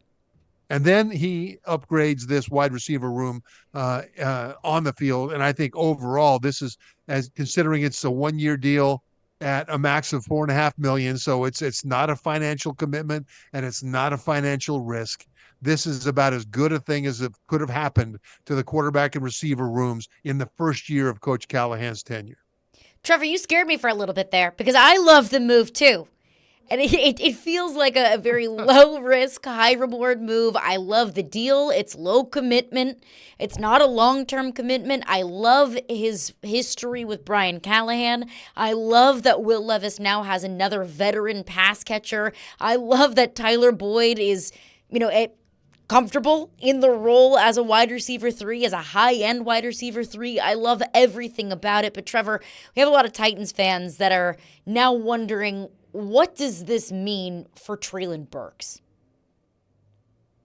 Well, I don't know that Treylon Burks, if this means that he'll be edged out, really affects anything, because since he's been with the Titans, he hasn't really affected anything anyway. And so there is no downside from a standpoint of the team and for Titans fans if this means the phase out of Treylon Burks. If it lights a fire under Treylon Burks, great. I hope that Burks is smart enough to learn from DeAndre Hopkins last year and to learn from Tyler Boyd right now this year so that he can rekindle his career. But when you look at the footballs that are available, there's only one on the field, and now you've got three wide receivers that will be ostensibly ahead of Burks on the depth chart: DeAndre Hopkins, Calvin Ridley, and Tyler Boyd. Then it's not just wide receivers that Burks has to worry about. It's pass catchers. And at running back, you've got two excellent pass catchers out of the backfield in Tony Pollard and Tajay Spears. And as a matter of fact, Spears can go line up in the slot as well, or even in an H-back position and motion him across the line behind the line of scrimmage to hide him there. There's all kinds of things a creative offensive coordinator can do when you've got two running backs that can both run and catch. Mm-hmm. And so that's competition for that football for Treylon Burks. And then Chig Okonkwo, last year, a lot of people, including myself, thought would have a breakout season as a receiving tight end, and it didn't work out. Well, he still has the ability to do that. And if he is able to take that next step up and be a guy that they must target during the game because he becomes the mismatch in terms of size and speed and all the rest of it that a good, fast receiving tight end can be, then that's another guy who's competition for that one football for Treylon Burks. And so, there are a lot of pass catchers coming from a lot of different directions before you even think about Treylon Burks. And he is going to have to absolutely force the coaches to get him the ball and force Will Levis to get him the ball. And it's interesting, the offensive coordinator for the Titans, made an interesting statement when asked by him. He talked about how he's a first-round draft choice and you can see the natural talent, but he's going to have to earn everything he gets. Well, he's got a lot more competition now because of the addition of Tony Pollard and the addition now of Tyler Boyd. I'm 100% with you, Trevor. And look, a lot of people have said, well, we hope that Treylon Burks takes that next step forward. We hope that Treylon Burks can stay healthy. I can't hope. Hope is not a strategy in the National Football League. Trevor Matich is with us, ESPN college football analyst. Trevor, I was looking at, the way too early 2025 NFL mock drafts, and I know, yawn, eye roll, I get it, groan, I understand, but I was more so looking at it because I think it's interesting to see the projected finish of some of these teams. A lot of the mock drafts that I took a look at had the Titans picking in the top 5, and a lot of the mock drafts had the Titans taking a quarterback in the top 5, and I can't help but think that that's a direct indictment of Will Levis. Why do you think that the national media isn't as optimistic about Will Levis? Maybe some local pundits are. Caroline, that's a great question. And I don't want to be disparaging of people in the national media, but you and I have watched, and so many others here in this market have watched every snap that Will Levis has taken last year.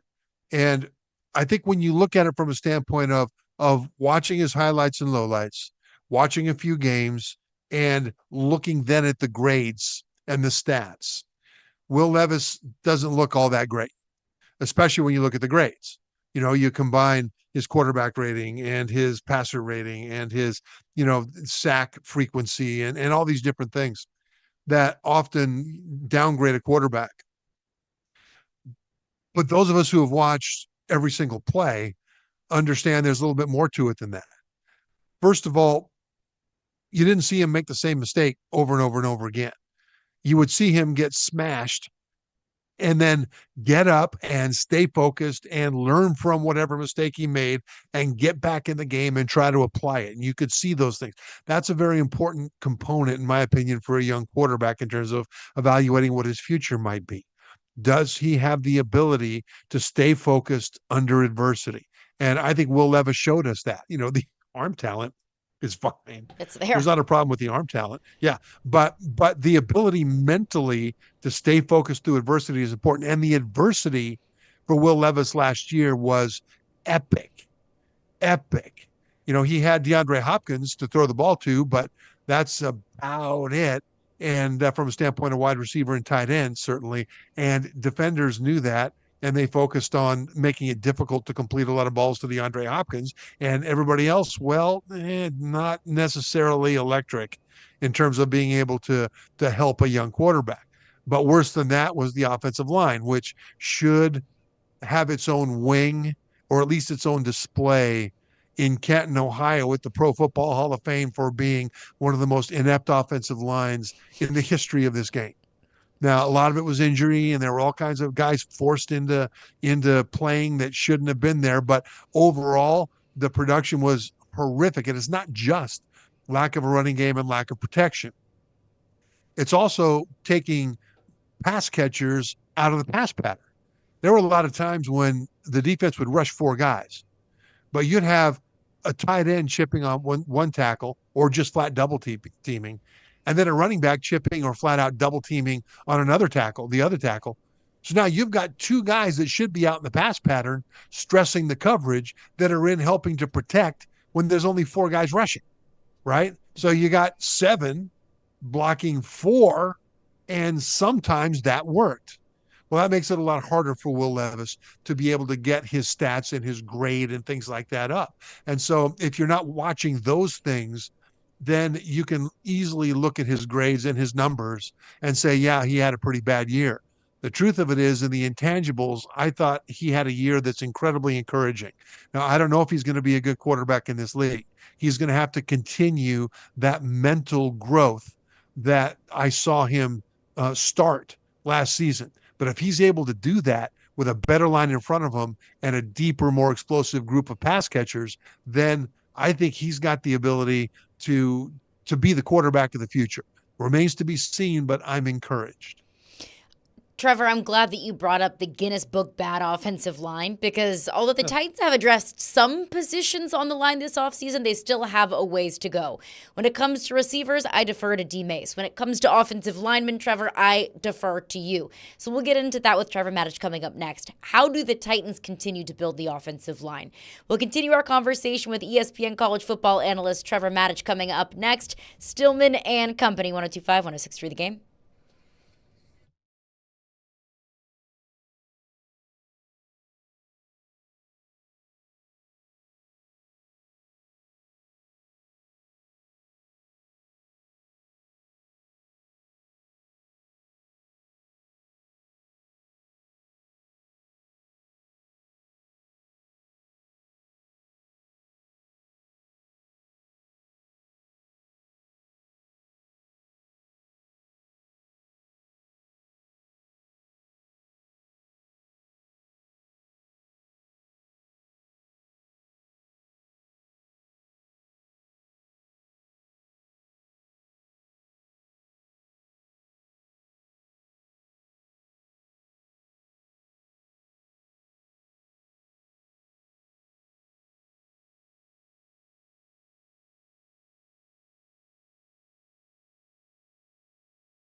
Stillman and Company were brought to you by Jarrett Company's Fire and Commercial Plumbing HVAC Division. Call 615-515-1270 or visit them online at jarrettcompanies.inc.com.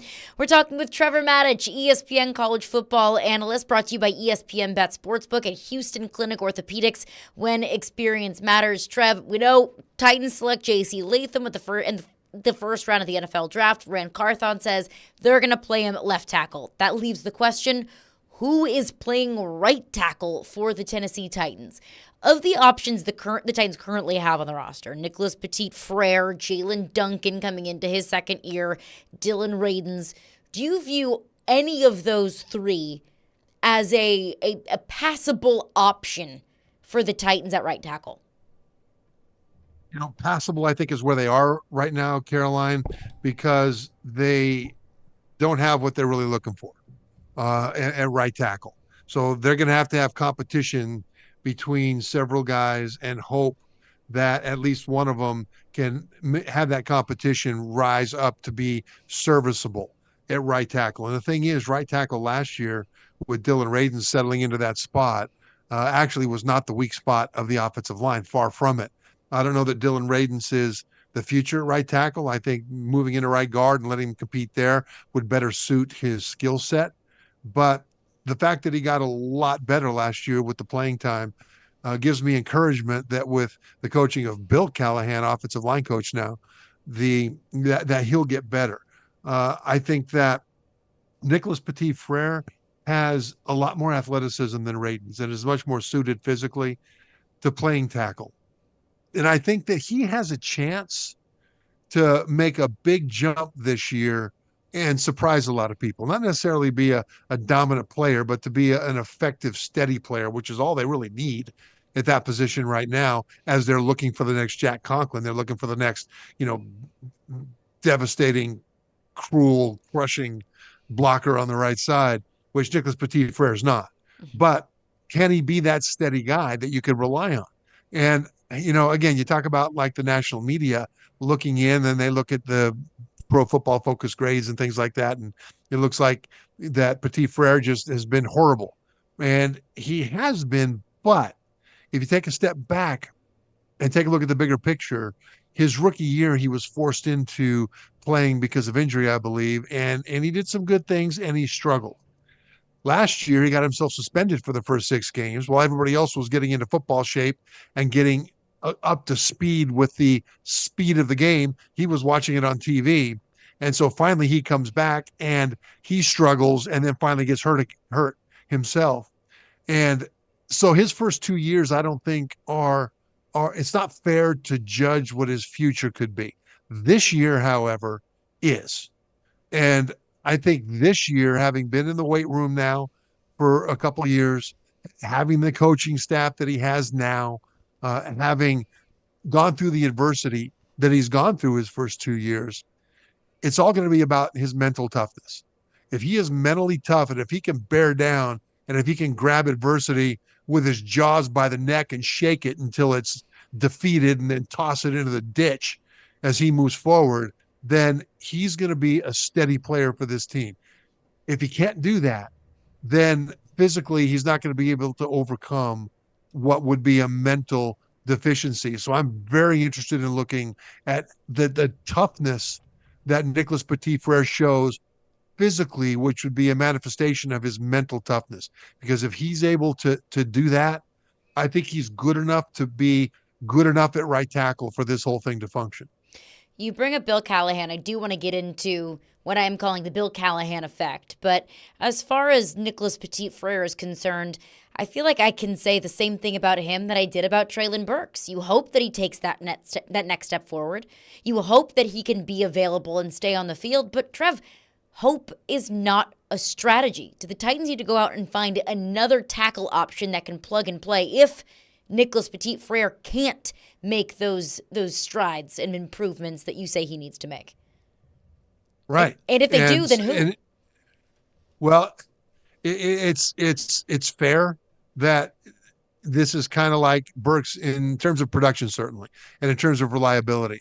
But I think it's a little bit different than Burks because Petit-Frere didn't come in, having, gone to the buffet enough to, or at least appeared to have gone to the buffet enough to have given himself a really bad reputation with his own team coming into his first off season.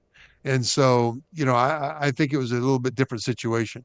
But yeah, he is in a position where, just like Burks, they're going to give him a chance, and they're going to toss him aside without thinking twice and move forward, having forgotten he even existed, if he and Burks don't step up and force them to look at them differently. I think that Petit Frere has a better chance to step into that role where we say, yeah, that guy had struggled the first couple of years, but look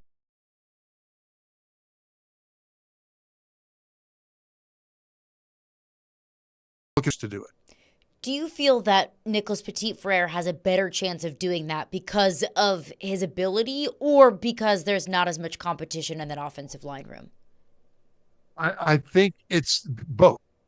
With free agency at wide receiver, bringing in Tyler Boyd and Calvin Ridley, and by the way, they drafted a guy who's got a lot of speed as well in the later rounds, and that guy's going to be on the team because he is, he'll be a great special teams player. I can't say he's going to be on the team. I'd be surprised if he's not, because he should be a great special teams player in addition to having speed to stretch the field. So, with the addition of the new guys, I think that Burks has a lot more competition. Petit Frere is sitting out there hanging in space in basically a vacuum at right tackle, especially if they move Dylan Radins inside to right guard. So it'll be his opportunity to lose, whereas Traylon Burks, it's not that way. Traylon Burks is going to have to force his way into the conversation, whereas Petit Frere right now doesn't have a whole lot of competition at right tackle. But that's one of the reasons that they need him to step up in a way that they don't necessarily need Burks to, because who else is going to do it? We're talking with Trevor Matich, ESPN college football analyst. So let's say that the Titans starting offensive line going into week 1. J.C. Latham at left tackle, Peter Skoronski at left guard, of course Lloyd Cushenberry at center, Dylan Radins at right guard, Nicholas Petit Frere at right tackle. How much more improved is the offensive line from last year, and how would you feel about it if that was the case, if that's how it pans out? Comparatively, it's as if you had a garage band of people that just picked up their instruments because they thought it would be fun to have a band, and they're learning how to play, and then in walk the Rolling Stones in 1969.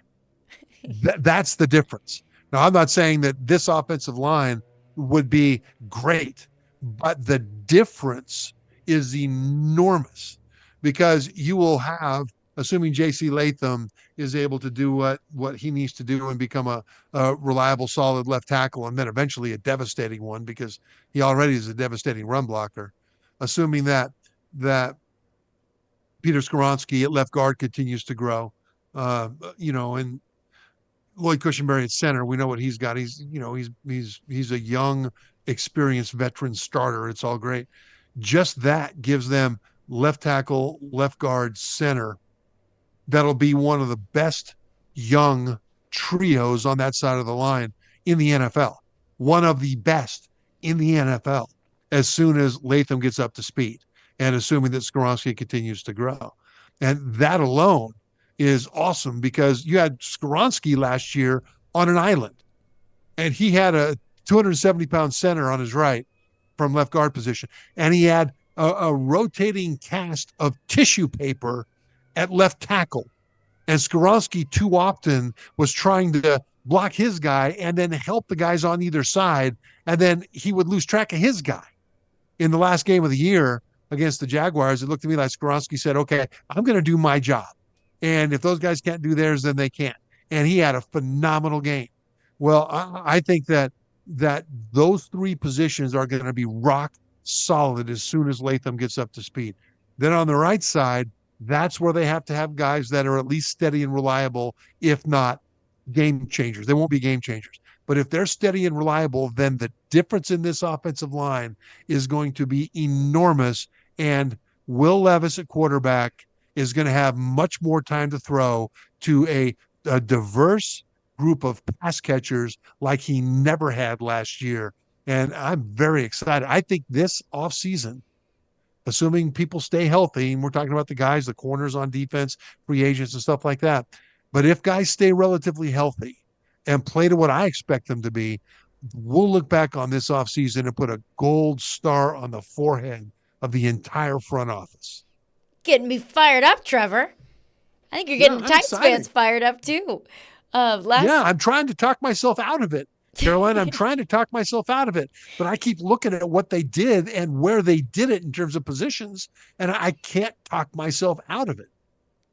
Last one for you, Trevor, before we let you go. Switching quickly to the defensive side of the ball, the Titans select Tavondre Sweat with the 38th overall pick in the second round. And a lot of the evaluation or the grading of that pick is really like the player, don't love the position given some of the red flags. The DWI at the beginning of April, his playing weight, the fact that his weight was an issue at Texas.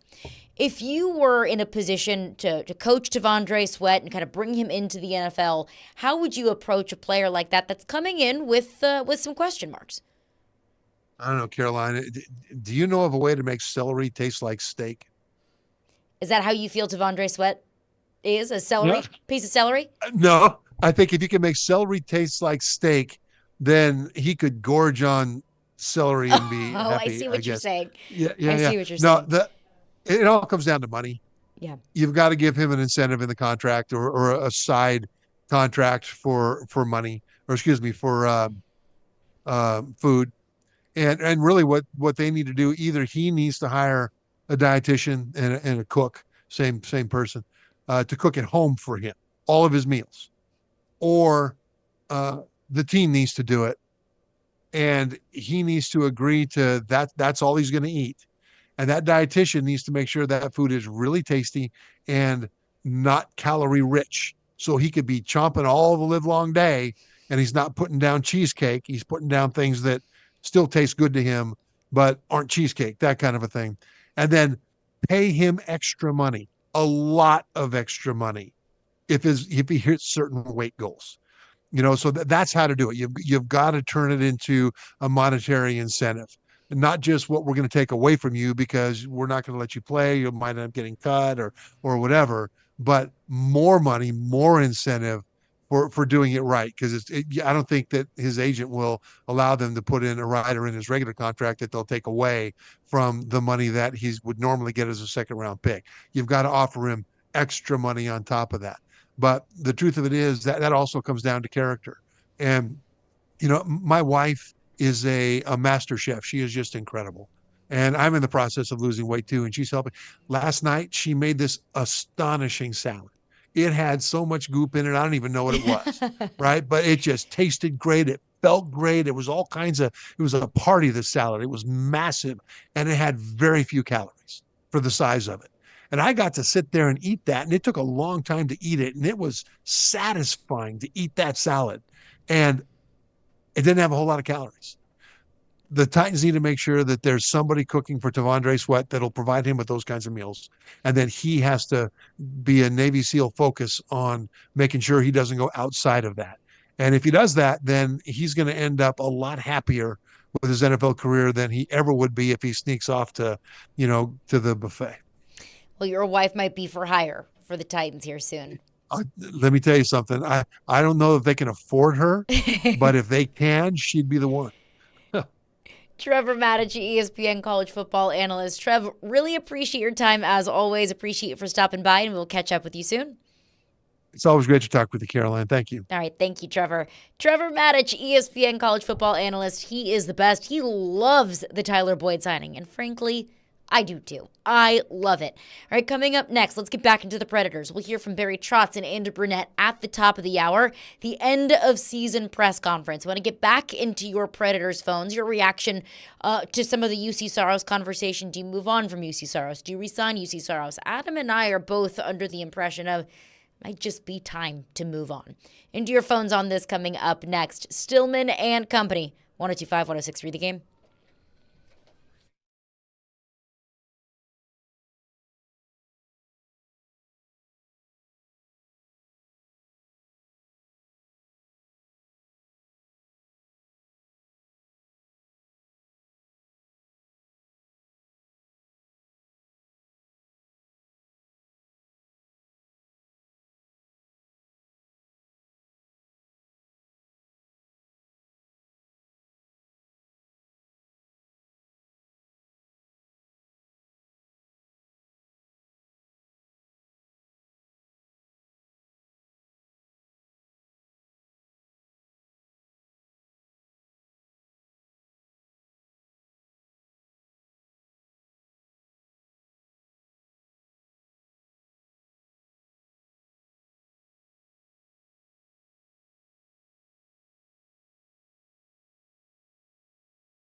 When it comes to Marner, I trust you 100%. You're closer to that than I am. If he gets a number from a place that he can envision him being in the next 8 years, the deal gets done this summer. So the Leafs would have to be open to letting teams negotiate with Darren Ferris. 100%. Yeah, I think they would. 100%. It's open. It's open. And like, figure out the teams that would trade for him, which are the teams that could sign him long term, and which are the teams that interest him. Yeah, give us a That's list. it. Well, sure. That's literally what I have here. But to this point, and I will, again, Nick, I will defer to you on this one.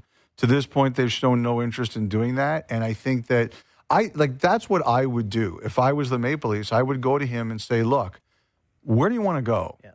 And we'll do whatever we can to make this deal 100%. happen. You know, you look at teams who would want offense, who might have something to trade, who are competitive. You think of a team like Nashville, a team like Vegas could have potentially say, you want a guy, Carolina, Justin, Islanders. I think there would be 29 teams looking at him. That was Elliot Friedman on the Real Kuiper and Bourne podcast on Sportsnet talking about Mitch Marner. And I know that's probably the number one topic of conversation in Toronto right now is what's the future of the Leafs? What's the future of Mitch Marner? I mean, the Leafs just re-signed Austin Matthews. He's not going anywhere. It seems like Mitch Marner is really the easiest movable asset right now in Toronto. And you heard right there on the podcast, what about some teams that are in need of offense, have the cap space? What about a team like Nashville?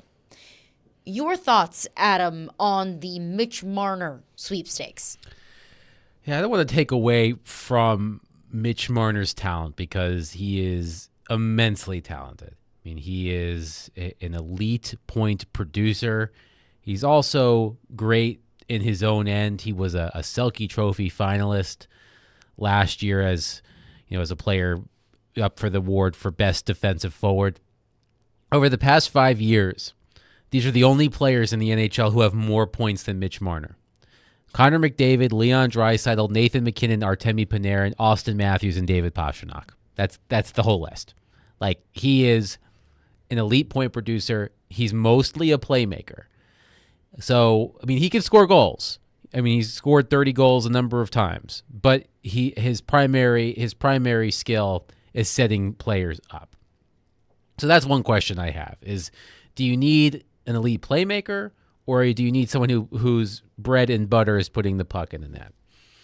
The other thing I worry about with Mitch Marner is, and this is just completely from afar, I've never interacted with Mitch Marner, so I can't speak to any personal anecdotes, but I think the issue with him in Toronto is, it seems like the spotlight is it burns too brightly on him.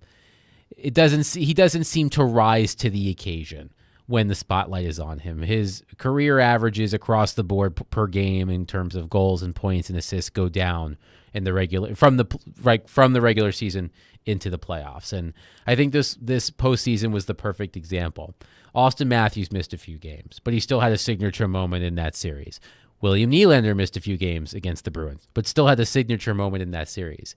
Mitch Marner did not raise his game when his team needed it the most. And because he has 1 year left on his contract, it seems like if there's going to be massive changes in Toronto, he's probably going to be the guy that gets moved out, though he does have full control over his situation. Again, this is from afar. I'm not sure if Mitch Marner checks the serial winner box that Barry Trotz prioritizes. And I had this conversation over text with Jared the other day, and he's right that you can't have a team full of those guys. Like, it's good to have them, but not every player is going to be that. But for someone who has placed such a priority on culture, I'm not sure if Mitch Marner is the guy that fits that. And that's just from my opinion from afar. So I'm not sure. I mean, look, if the Predators were able to land Mitch Marner, it would be huge. What if Ryan O'Reilly or Luke Shen kind of came to his defense? Former teammates. They would know. Would that sway you at all? But they were former teammates for a limited time. Right. Like, Ryan O'Reilly was a teammate of Mitch Marner's for 2 months. Trade deadline. So, and Shen, I'm trying to think, because Shen maybe played a season or two. Yeah, I mean, Shen would have been gone from Toronto when Marner came in because he started his career in Toronto, and then he would have come back. So yeah, I mean, they could speak to their experience with him in Toronto for a couple of months, but it's not the same as someone who has a longer history with him. Like, I mean, I have a lot of respect for Ryan O'Reilly and Luke Shen as players, but it's not like they were long-standing teammates. So, I don't see Marner as a fit. I really don't. I just don't know if he fits what Barry Trotz wants to build. There are not enough boxes that are checked for me because Mitch Marner, as you mentioned, his contract is up after this upcoming season and he carries an $11 million cap hit. So not only do you have to trade assets to acquire Mitch Marner, like you're not acquiring Mitch Marner if you're not going to sign him to that next deal. And he's probably going to want at least $12 million. He's going to want a raise. And I'm sorry, if I'm paying you $12 million, I need you to show up in the playoffs. Mm-hmm. Like, I need you to be that guy. I need you to be hands down, indisputable, the number one goal scorer, elite forward, big boy forward, if you want to use Jared's vocabulary term. I don't know if I'm completely convinced that Mitch Marner is that guy. And if I'm paying you $12 million, I need to know that you are that guy. Plus the questions of his character. Is he the best guy in the locker room? Barry Trotz is a big locker room culture kind of general manager. And I like that about Barry. I think part of it is also, Marner grew up in the Toronto area, rooted for the Maple Leafs growing up, plays for the Maple Leafs, has a lot of people in town, a lot of people in his ear. I mean, I have to imagine that's really difficult. Now, obviously, if goes to another team, that's not going to be the case. Mm-hmm. But yeah, this is not a knock on Mitch Marner, the player, because he is an elite offensive player. There is no doubt about that. But I think you need to prioritize someone whose number one skill is scoring goals. Yeah. That is not Mitch Marner's number one skill. His number one skill is being a setup man, which is important. But you need someone who can score goals. And Mitch Marner, that is not his number one talent. You bring up Luke Shen, maybe some current Predators advocating for former teammates. There's another name that could be potentially on the market that a couple of current Predators fans could advocate for, and maybe doesn't have the same cost, maybe the same red flags that Mitch Marner has, but it could bring you that goal scoring that this team's been needing. We'll get into that coming up next. Barry Trotz and Andrew Burnett's end of the season press conference in 15 minutes. Stillman and company, 102.5, 106.3 The Game.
Steven Stamkos is now going to be a free agent. I've had more than one person come up to me, Elliot, and say, don't be surprised if the Predators, if he becomes available, would not jump in there and maybe make a play for him. And I had not thought of that as a remote possibility until these last couple of weeks when some people have thrown that out at me. What do you think about that? Well, Willie, let me just say first with the caveat that I think if Tampa Bay makes any kind of reasonably competitive offer, I think Stamkos will stay. Because I believe that is his choice and that is what he wants. And I think if the Lightning are – they're not going to give him the best offer, I don't think. But if they give him something competitive, he's going to be inclined to say, all right, let's get it done. Now, if he gets to July 1st, I think it's possible that players like Lou Shen and Ryan McDonough might kidnap him from Florida and bring him to Tennessee. Do I think that's impossible? No. Like I said, as long as the Lightning are in the ballpark, they are the favorites to keep him. That was Elliot Friedman on Caroline, Willie, and D-Mace last Thursday. Stillman accompanied Caroline Fenton and Adam Vingan in for Jared Stillman today. So we were talking about Mitch Marner, and it's a little bit too rich for my blood. The fit doesn't feel right, but Elliot brings up a potential move for Steven Stamkos. So Steven Stamkos is a UFA this upcoming season. He's 34 years old, but you don't have to give up the assets to get him. You could sign him to a much more team-friendly deal than a $11, $12 million Mitch Marner deal. And Steven Stamkos is a goal scorer. 40 goals this past year, 34 the year before, 42 the year before that. Adding more thought on Steven Stamkos. I really like the idea. I really do. I mentioned that this morning with Robbie and Joe that, we're talking about checking boxes with Marner. So let's check some boxes with Steven Stamkos. Is his primary job scoring goals? Yes. Check. Is he a proven winner? Yes. Check. Do you have teammates here? Not that he needs to be vouched for, but do you have teammates here who can vouch for him? Yes. Yes. Check. Like he's an older player. He's in his mid-30s, but I like the idea. Like a player like him, like if he's gonna hit the open market, like I wonder if he would sign a deal that's like 3 or 4 years. And his current cap hit is $8.5 million. Maybe it's like 3 or 4 years, and it's $7.5 million or $8 million. Like he's probably going to take a slight reduction, but it won't be over a long-term contract, so there's not as much risk there. But I did the math the other day. Over his final 23 games of the season, so his final 18 regular season games and his 5 playoff games against the Panthers in the first round, he scored 21 goals. He scored 21 goals in his final 23 games of the season. Doesn't matter that he's in his mid-30s. He can score. And he is that cultural fit for this that Barry Trotz prioritizes. So, quite frankly, I mean, yes, there's risk in signing an older player, but it'll be a shorter-term contract. And he's still an effective player. Like, I really like the idea of Steven Stamkos. I agree with Elliot. Like, it just seems like Tampa is eventually going to come to the table and re-sign their long-term captain who was with that organization from the very beginning of his career. Yeah. But if that doesn't happen, if I'm Barry Trotz, I'm making a run at it. Absolutely. Yeah, you're not going to sign Steven Stamkos to an 8-year deal. No. You're not going to sign him to a 6-year deal. It would be a short-term deal to kind of capitalize on the production that he's still producing at an incredibly high level. Mm-hmm. It's also with the caveat of what's Barry Trotz's direction in this offseason. Does he want to commit to the youth movement? Does he want to double down on some of these veterans that he had this past season that have been producing at a really high level? Ryan O'Reilly is still playing at a very high level. Gus Nyquist in his 34-year-old season is playing at a high level.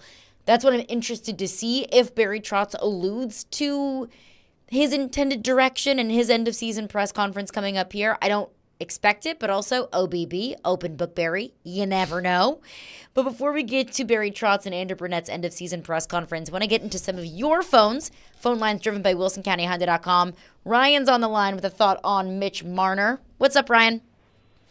What's up, guys? I fully agree. I don't want Mitch Marner. I watch hockey all the time. Mitch Marner got put on the third line because of his production during the NBA. during the playoffs, he threw a fit on the bench, throwing his gloves. His teammates Matthews and Nylander told him to grow up, pretty much. I want Stamkos.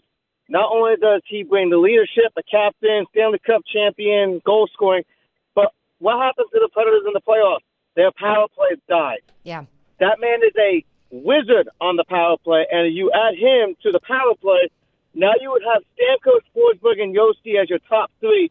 So if a defense like Vancouver goes after them, they miss. Now you've got one of the three going to be wide open, the chance to score goals. All and great. Also, yeah, go ahead, Ryan. also, there's another one. It would be Mitch. It would be from Vegas, Marchessault. He had 40 goals this year. He's also a goal scorer. Yeah, thanks for your call, Ryan. All great points. The one thing that I would add, he mentioned Steven Stamkos on the power play. Well, what else did you need in the playoffs? Goal scorers. And Steven Stamkos has proven to show up in the playoffs. Yeah, and he mentioned Jonathan Marchessault, another player I really like. You know, he's been a Vegas Golden Knight since the very beginning, was the Conn Smythe Trophy winner in the postseason last year, scored 42 goals this season, career high. We know how ruthless the organization is in terms of needing to make the necessary moves and getting rid of fan favorites if that's what it takes. So, you know, Marchessault is another good player. Like, I like him too. You know, I just, you know, with a player like that, with Stamkos, you have to be careful with the term. But yeah, I mean, I really like the idea of Steven Stamkos. I mean, it's very intriguing to me. We'll hear from Barry Trotz and Andrew Burnett live at the podium coming up next, the end of season press conference for the Nashville Predators. Caroline Fenton, Adam Vingan in for Jared Stillman. Stillman and Company, 102.5, 106.3 The Game.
Stillman and company, Barry Trotz and Andrew Burnett are up at the podium for the Predators' end-of-season press conference, so we'll send it over to Bridgestone Arena now.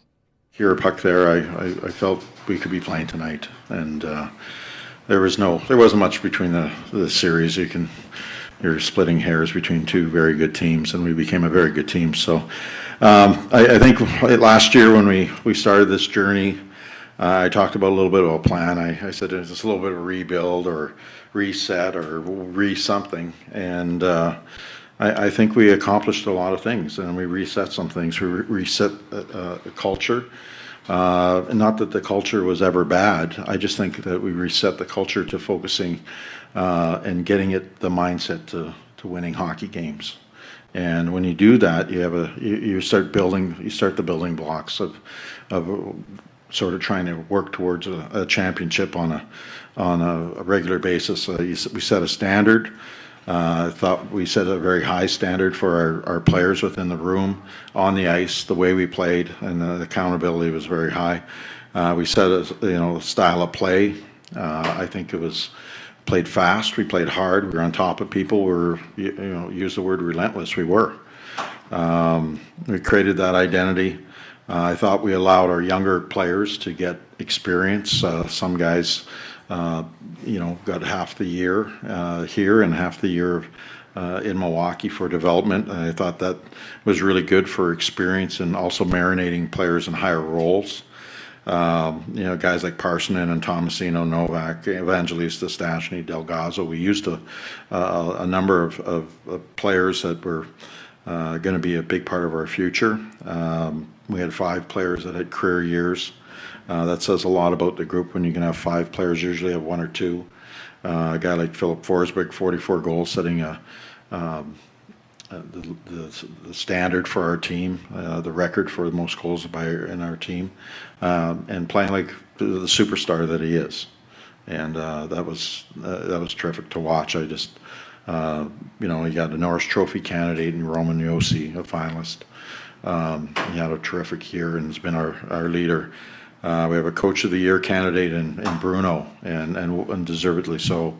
There was a lot of real positive things that we did this year, and it's only the start. One of the things that, like I said, it's sad. It's an ending point for this part of the journey, but it's the start of a new journey, and that new journey with a good foundation that was already set by this group.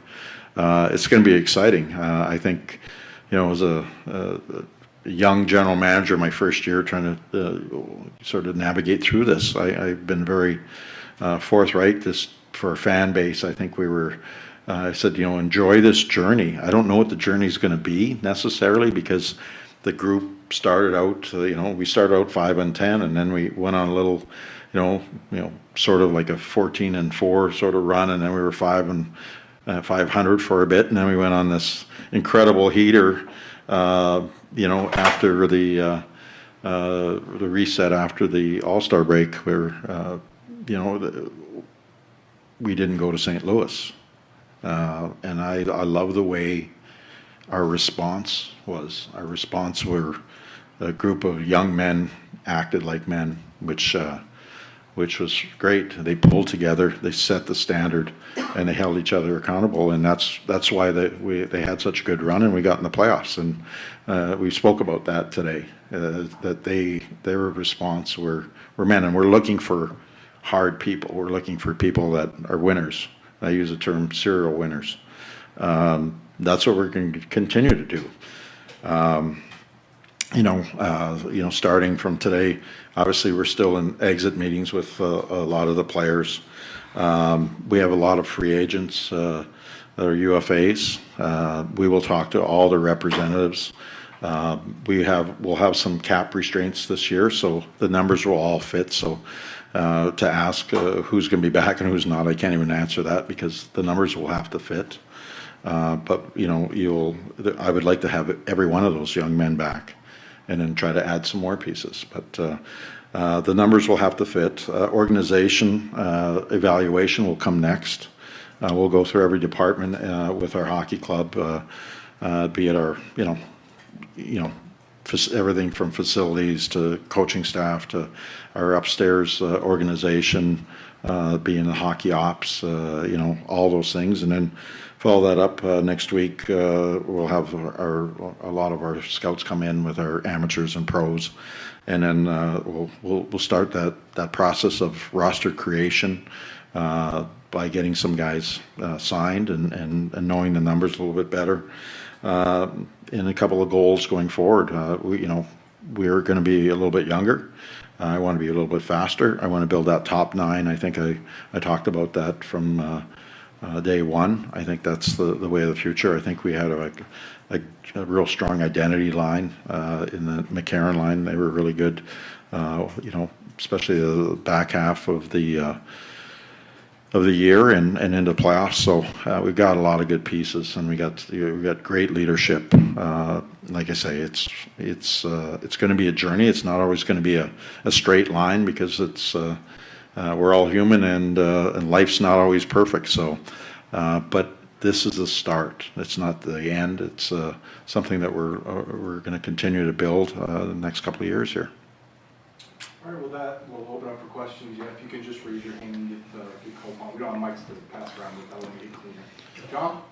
Yeah, Barry, kind of curious what, as you look into the off season, what you envision as your options in goal going forward, and maybe along with that, sort of what's your evaluation, or what evaluations have you received about Askarov and his sort of NHL readiness? Well, I think, I've talked to, Saros's representatives. I've also with Lankinen. He had a terrific year, and he would love to come back as well. But like you say, the numbers will dictate that.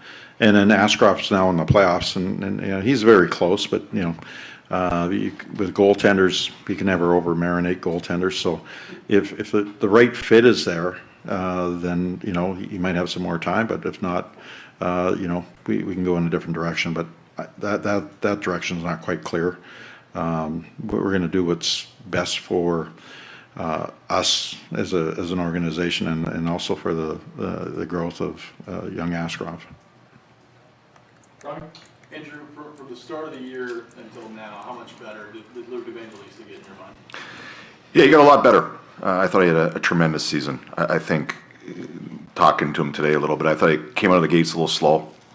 Took him a little while to find his game, but I thought the last 40 games, I thought he was outstanding. And I know his production didn't show in the playoffs, but I thought he had a good playoff.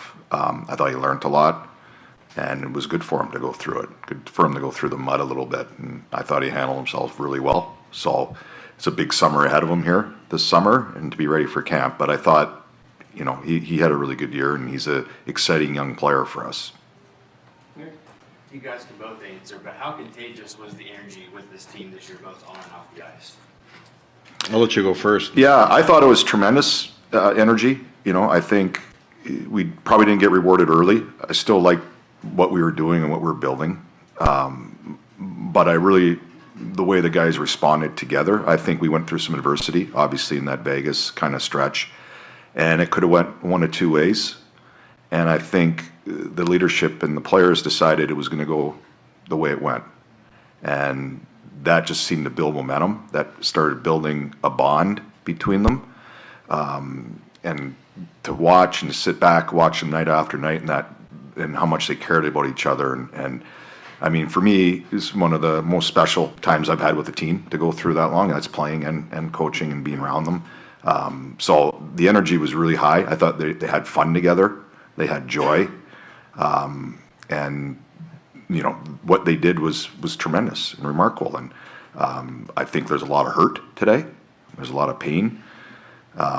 Because when you're with a close group that way, you never want to stop playing hockey. And unfortunately, it happened the other night, and it hurts. It hurts me. It hurts. And Barry was talking about this, not a fun day, and it's a hard day.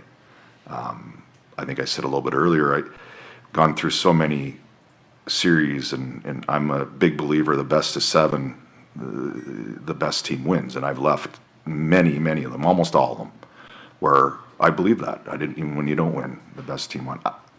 I don't feel that this time. And there's only one other time in my career I felt, we deserved a little better. And it didn't happen, but to be part of this group and be part of that energy and that enjoyment of with each other was really special in my career. Yeah, actually, he touched on something that reminded me of something in the past. And a year before, we won the Cup with Washington. The year before, I really felt we played the Pittsburgh series, and I obviously came here in the finals. I really felt that we should have won that series, and it hurt. It hurt a lot, and not too many times you feel that way. I'm with Bruno. The best team wins, usually the 7, but the odd time you come away and going, we should have won that, and I felt that way. Next year we ended up winning the Cup, and because we won the Cup, I felt that a lot of that hurt sort of drove us to get better, and we were a good enough team to win a Cup. And we'll hopefully use that hurt to drive us going forward. Gentry and then Alex. Yeah. Barry, you've talked about how to get the franchise out of the pushing middle, so to speak, in the league. And we're still there. Do you view that, though, after all the changes and everything like during the season, as a good thing at this point? Well, it is a good thing for all those reasons of culture and all those things. We're going to have to put a big value on our drafting, and you're going to have to put a big value on free agency or trades going forward. And we'll have we have some of those assets. We also have some of those. We're gonna have that ability for free agency. Nashville is a destination team. Look at the last year's Stanley Cup champions. They didn't really use much of the draft. So there's different ways of doing it. But we have some draft capital that will allow us to be flexible and use those assets to acquire, and that's what we're going to have to do. But you think, it's a hard thing to do sometimes because there's some teams, there's no guarantees. The draft's tonight, the NHL draft's tonight, and if you want to be the worst team, it doesn't mean you're getting the best player. There's no guarantees. And, I look at organization like there's a couple of organizations in the NHL have been in a rebuild for a dozen years. I don't feel that it was ever necessary. I think there's good enough players, and we're in a good enough situation as an organization and a destination that we can find our way with different navigation than, be the worst team, get the best player, and try to rebuild for 8 or 10 years. That's a draft lottery you talk about this tonight. Yeah. Alex? Yeah. Yeah, Bruno, how much did you consider playing Cody Glass in the series that we saw? And what were your reservations about not putting him in? Well, I considered everything throughout the series, and he was definitely a strong consideration. I just felt for the fit and for the type of season he had, I just felt, Parson might have been a better fit for that game. And we thought about in a couple different games of putting Cody in. He just really, to me, his play wasn't up to the standard that to put him in. I didn't know if I was going to overly help the team enough. So, there are coaching staff decisions that are hard. And we decided in a different direction. Joe, did you have one? Yeah. Barry, how important do you think it is to have something resolved either way with Saros this summer, whether it's an extension or? Well, I can't do anything till July 1, really, but we'll be in talks. I'm sure it's not going to be definitely a July 1 announcement. Probably, I think it's going to be a process with his people, his representatives. But I do know this that Juice wants to be here, and he's been a big part of it, and I'd like him to be here. So we're gonna work hard at getting that something done with him. Jim? Yeah, you mentioned Yost in your open, and you've had kind of a unique perspective on his entire career. How impressed are you? I mean, you've seen him coached against some of the best defensemen in the league. For him to be doing what he's doing on the other side of 30 and playing at the level he is.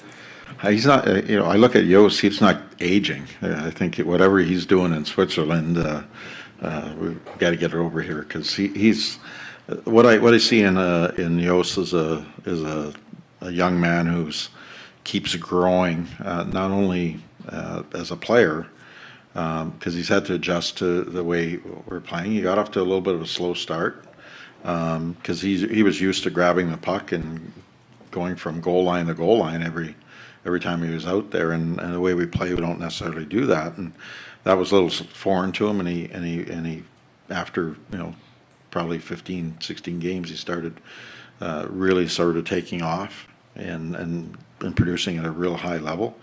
And I'll tell you, when we were in our through that stretch that got us into the playoffs, I don't think there was a defenseman on the planet Earth that was better than him, and that's saying a lot because you saw Hughes and Makar and people like that, and he was, for a long stretch, he was the best player, and he was fantastic. And to see him do it, as he's getting older, his skating is elite still.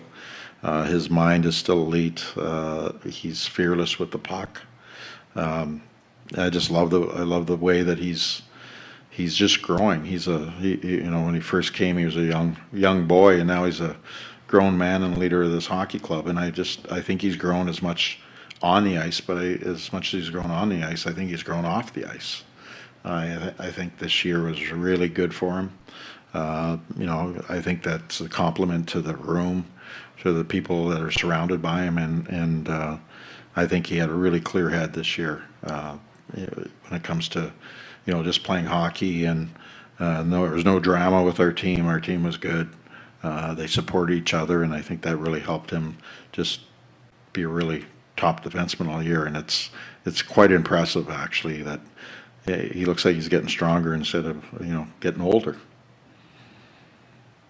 Russ over here, George, and then John. Barry, what were your impressions of Jason Zucker after you acquired him and what he brought to the team these past couple months? I liked Zuck, actually. He just like anything, I was getting used to him playing Bruno's style, and it takes players. It took Bo and him both a little bit.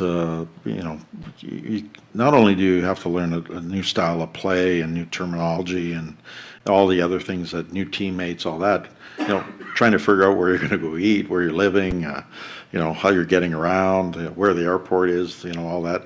Players, when you go to a new team, I get on the bus in a different city and they drive me to the airport. Well, these guys got to figure this out, and they're common things, but you get 100 different new things, and you're trying to fit in, and you're trying to do all that. It's real difficult. And I thought they did a really good job of staying present and helping the system. And I thought in the playoffs, Jason had the good combination of not only speed but power and play the game really hard. And same with Bo. I thought they were good assets for us in the playoffs.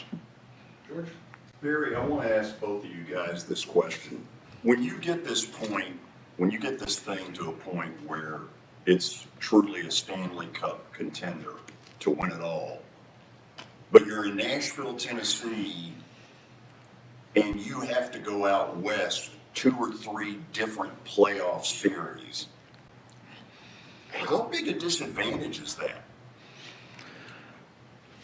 Go ahead. No, you go ahead. Yeah, thanks. It's hard, but I mean, that's part of the, winning a Stanley Cup. It's not easy. And does it take it out of you? Maybe a little bit, but other teams have done it. Vancouver's done it, and, they didn't win the Cup, but they went to the finals. So it does take a little bit off of you, for sure. But you would take it. I would take that travel 15 other times if I had to, if we could keep playing. And I never use it as an excuse, because you want to play. And it's sitting in the plane all year if I had to get an opportunity to win a Stanley Cup. Yeah, LA Kings didn't have any problem for a few years. So I think it is a little bit more, but it's not like we're crammed in the back of a pickup truck or anything like that. We're treated very well in this league. Yeah, I know Phil Tomasino is obviously still going in the playoffs, but maybe for both of you guys, what kind of reports, evaluations are you hearing on him, and what's he going to need next year to make the jump, for good to the NHL level? Yeah, the reports I've got, he's played real well down there. I think it's probably been good for him. I think up here, we talked about it mid-season where we felt for his development to have an opportunity to be the type of player we believe he can be. He needs a little bit more. He needed more ice time. He needed a bigger role. He had to grow a little bit, both on and off the ice, I think, a little bit. And from all reports I got, he's right on course. Now, in saying that, for me, I think he needs to grab the little of our identity that we've created here, and he has to have a little bit more of that in him. And if he can, and if he puts the work in, and he's relentless, then his skill will take over. But if he, at different times this year where he wanted the skill first without the work, I'm not sure he has a chance to play for us next year. So we're building him. I think it's, like I said, it's been really good for him. This playoff run will be really, really critical for his career, and I hope he rises to the moment, and I believe he will. I had when I was the one that sent Tomer to Milwaukee, and I can tell you this: he went down with a really mature attitude, and he wants to be a big part of this. I think sometimes the struggle is they want it so quickly, and they're looking to try to get there quicker, and I think he's in a place right now as a player, which I know he got injured a little bit in Milwaukee, but he's been a really big part of becoming the go-to guy, which is really important for him because I think he's got a good skill set, as Bruno said.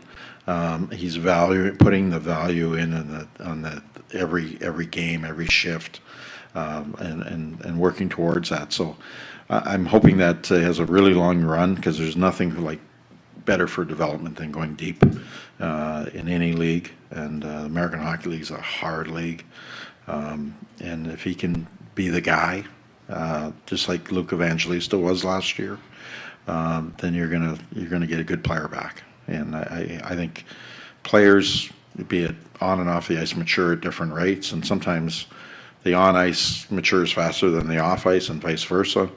I'm hoping all that comes together, and then he's a really good player for us.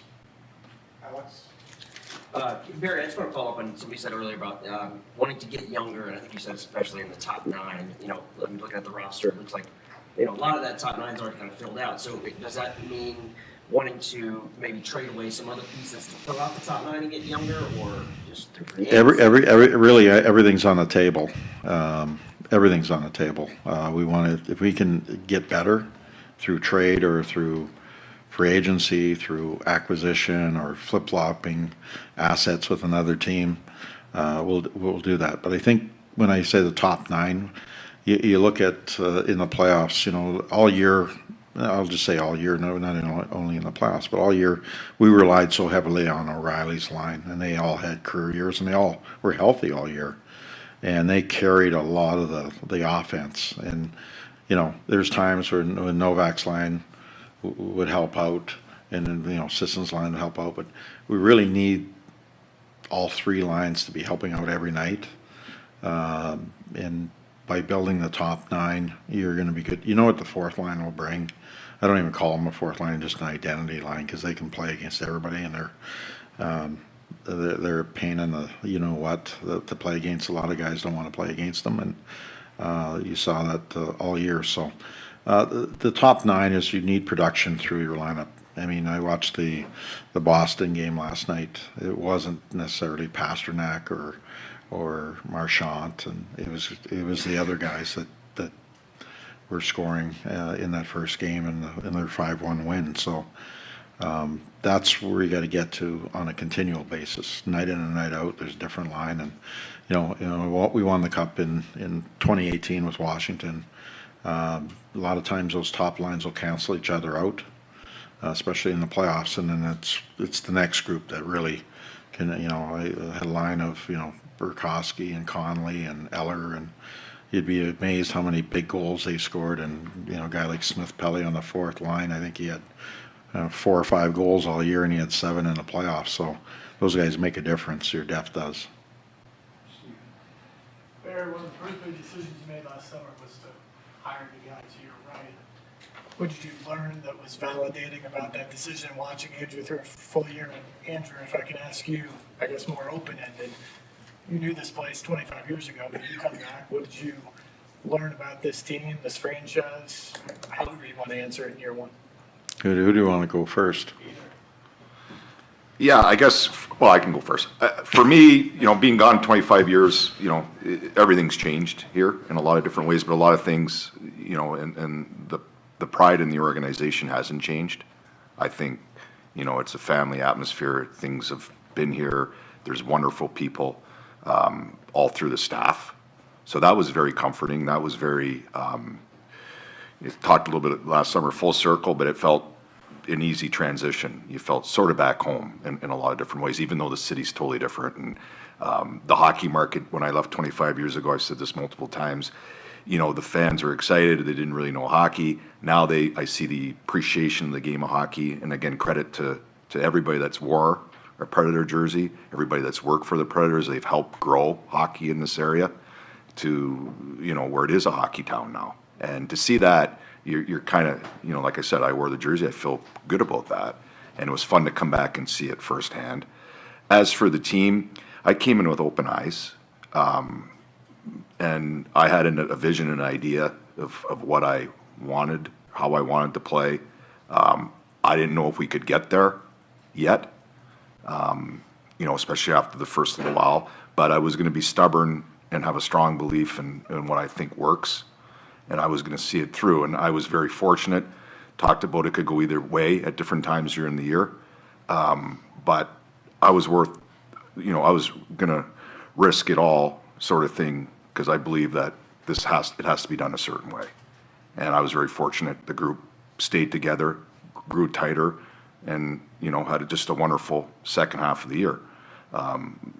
You're beginning a journey. You're going to go through stuff. We're going to go through stuff again next year. But I think to go through it, it's in the bank. It's not always going to be perfect, but I think we understood what needed to be done when you go into critical times and when there's some adversity and when it gets hard. And I felt that group bonded. So I feel good about that. That's probably the proudest thing I have from this year is that we went through some stuff and we came out and we stuck together and we got better. So that's kind of how I felt about this year. I think there's room to get better.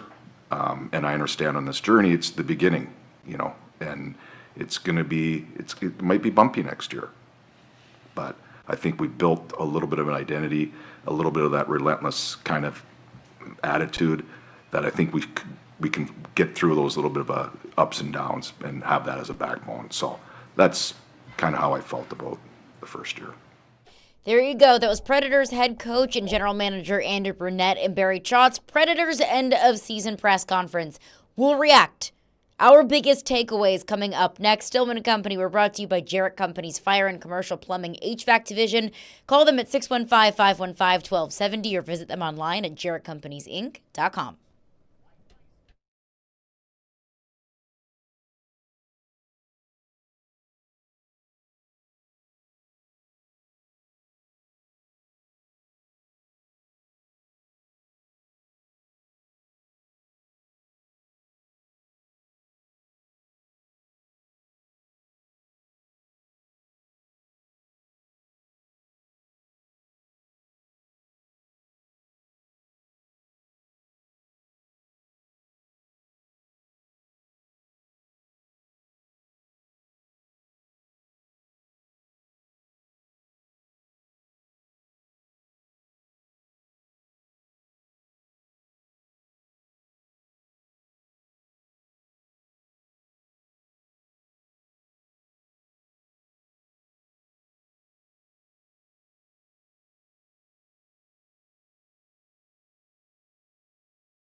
Stillman and Company, Caroline Fenton, Adam Vingan in for Jared Stillman. We're broadcasting from the Busy Bee Plumbing, Heating, and Air Conditioning Game Nashville studios.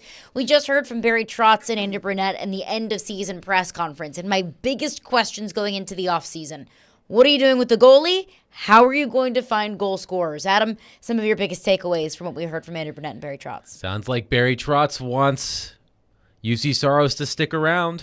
And He said just as much. Yes. I want him back. We want him back. We're going to figure out a way to figure that out. Been a straight shooter since he got this job. He's always been a straight shooter, but he's been a straight shooter since he's got this new job. So that's interesting. Based on that, as we talked about earlier, that means I would want to trade Askarov. But the other thing that was interesting, he talked about cap limits, cap restraints that they might have, and it got me thinking. And I went to their cap-friendly page, and I was reminded of this.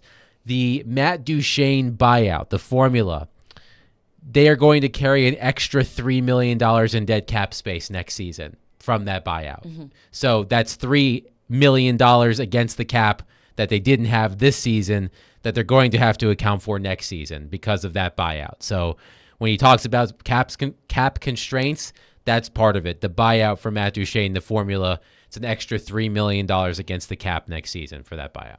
An important thing to keep in mind, and I think it was very interesting what Barry Trotz said about UC Saros. He said, UC wants to be here, and I want him to be here. Mm-hmm. We're going to work hard to get that done.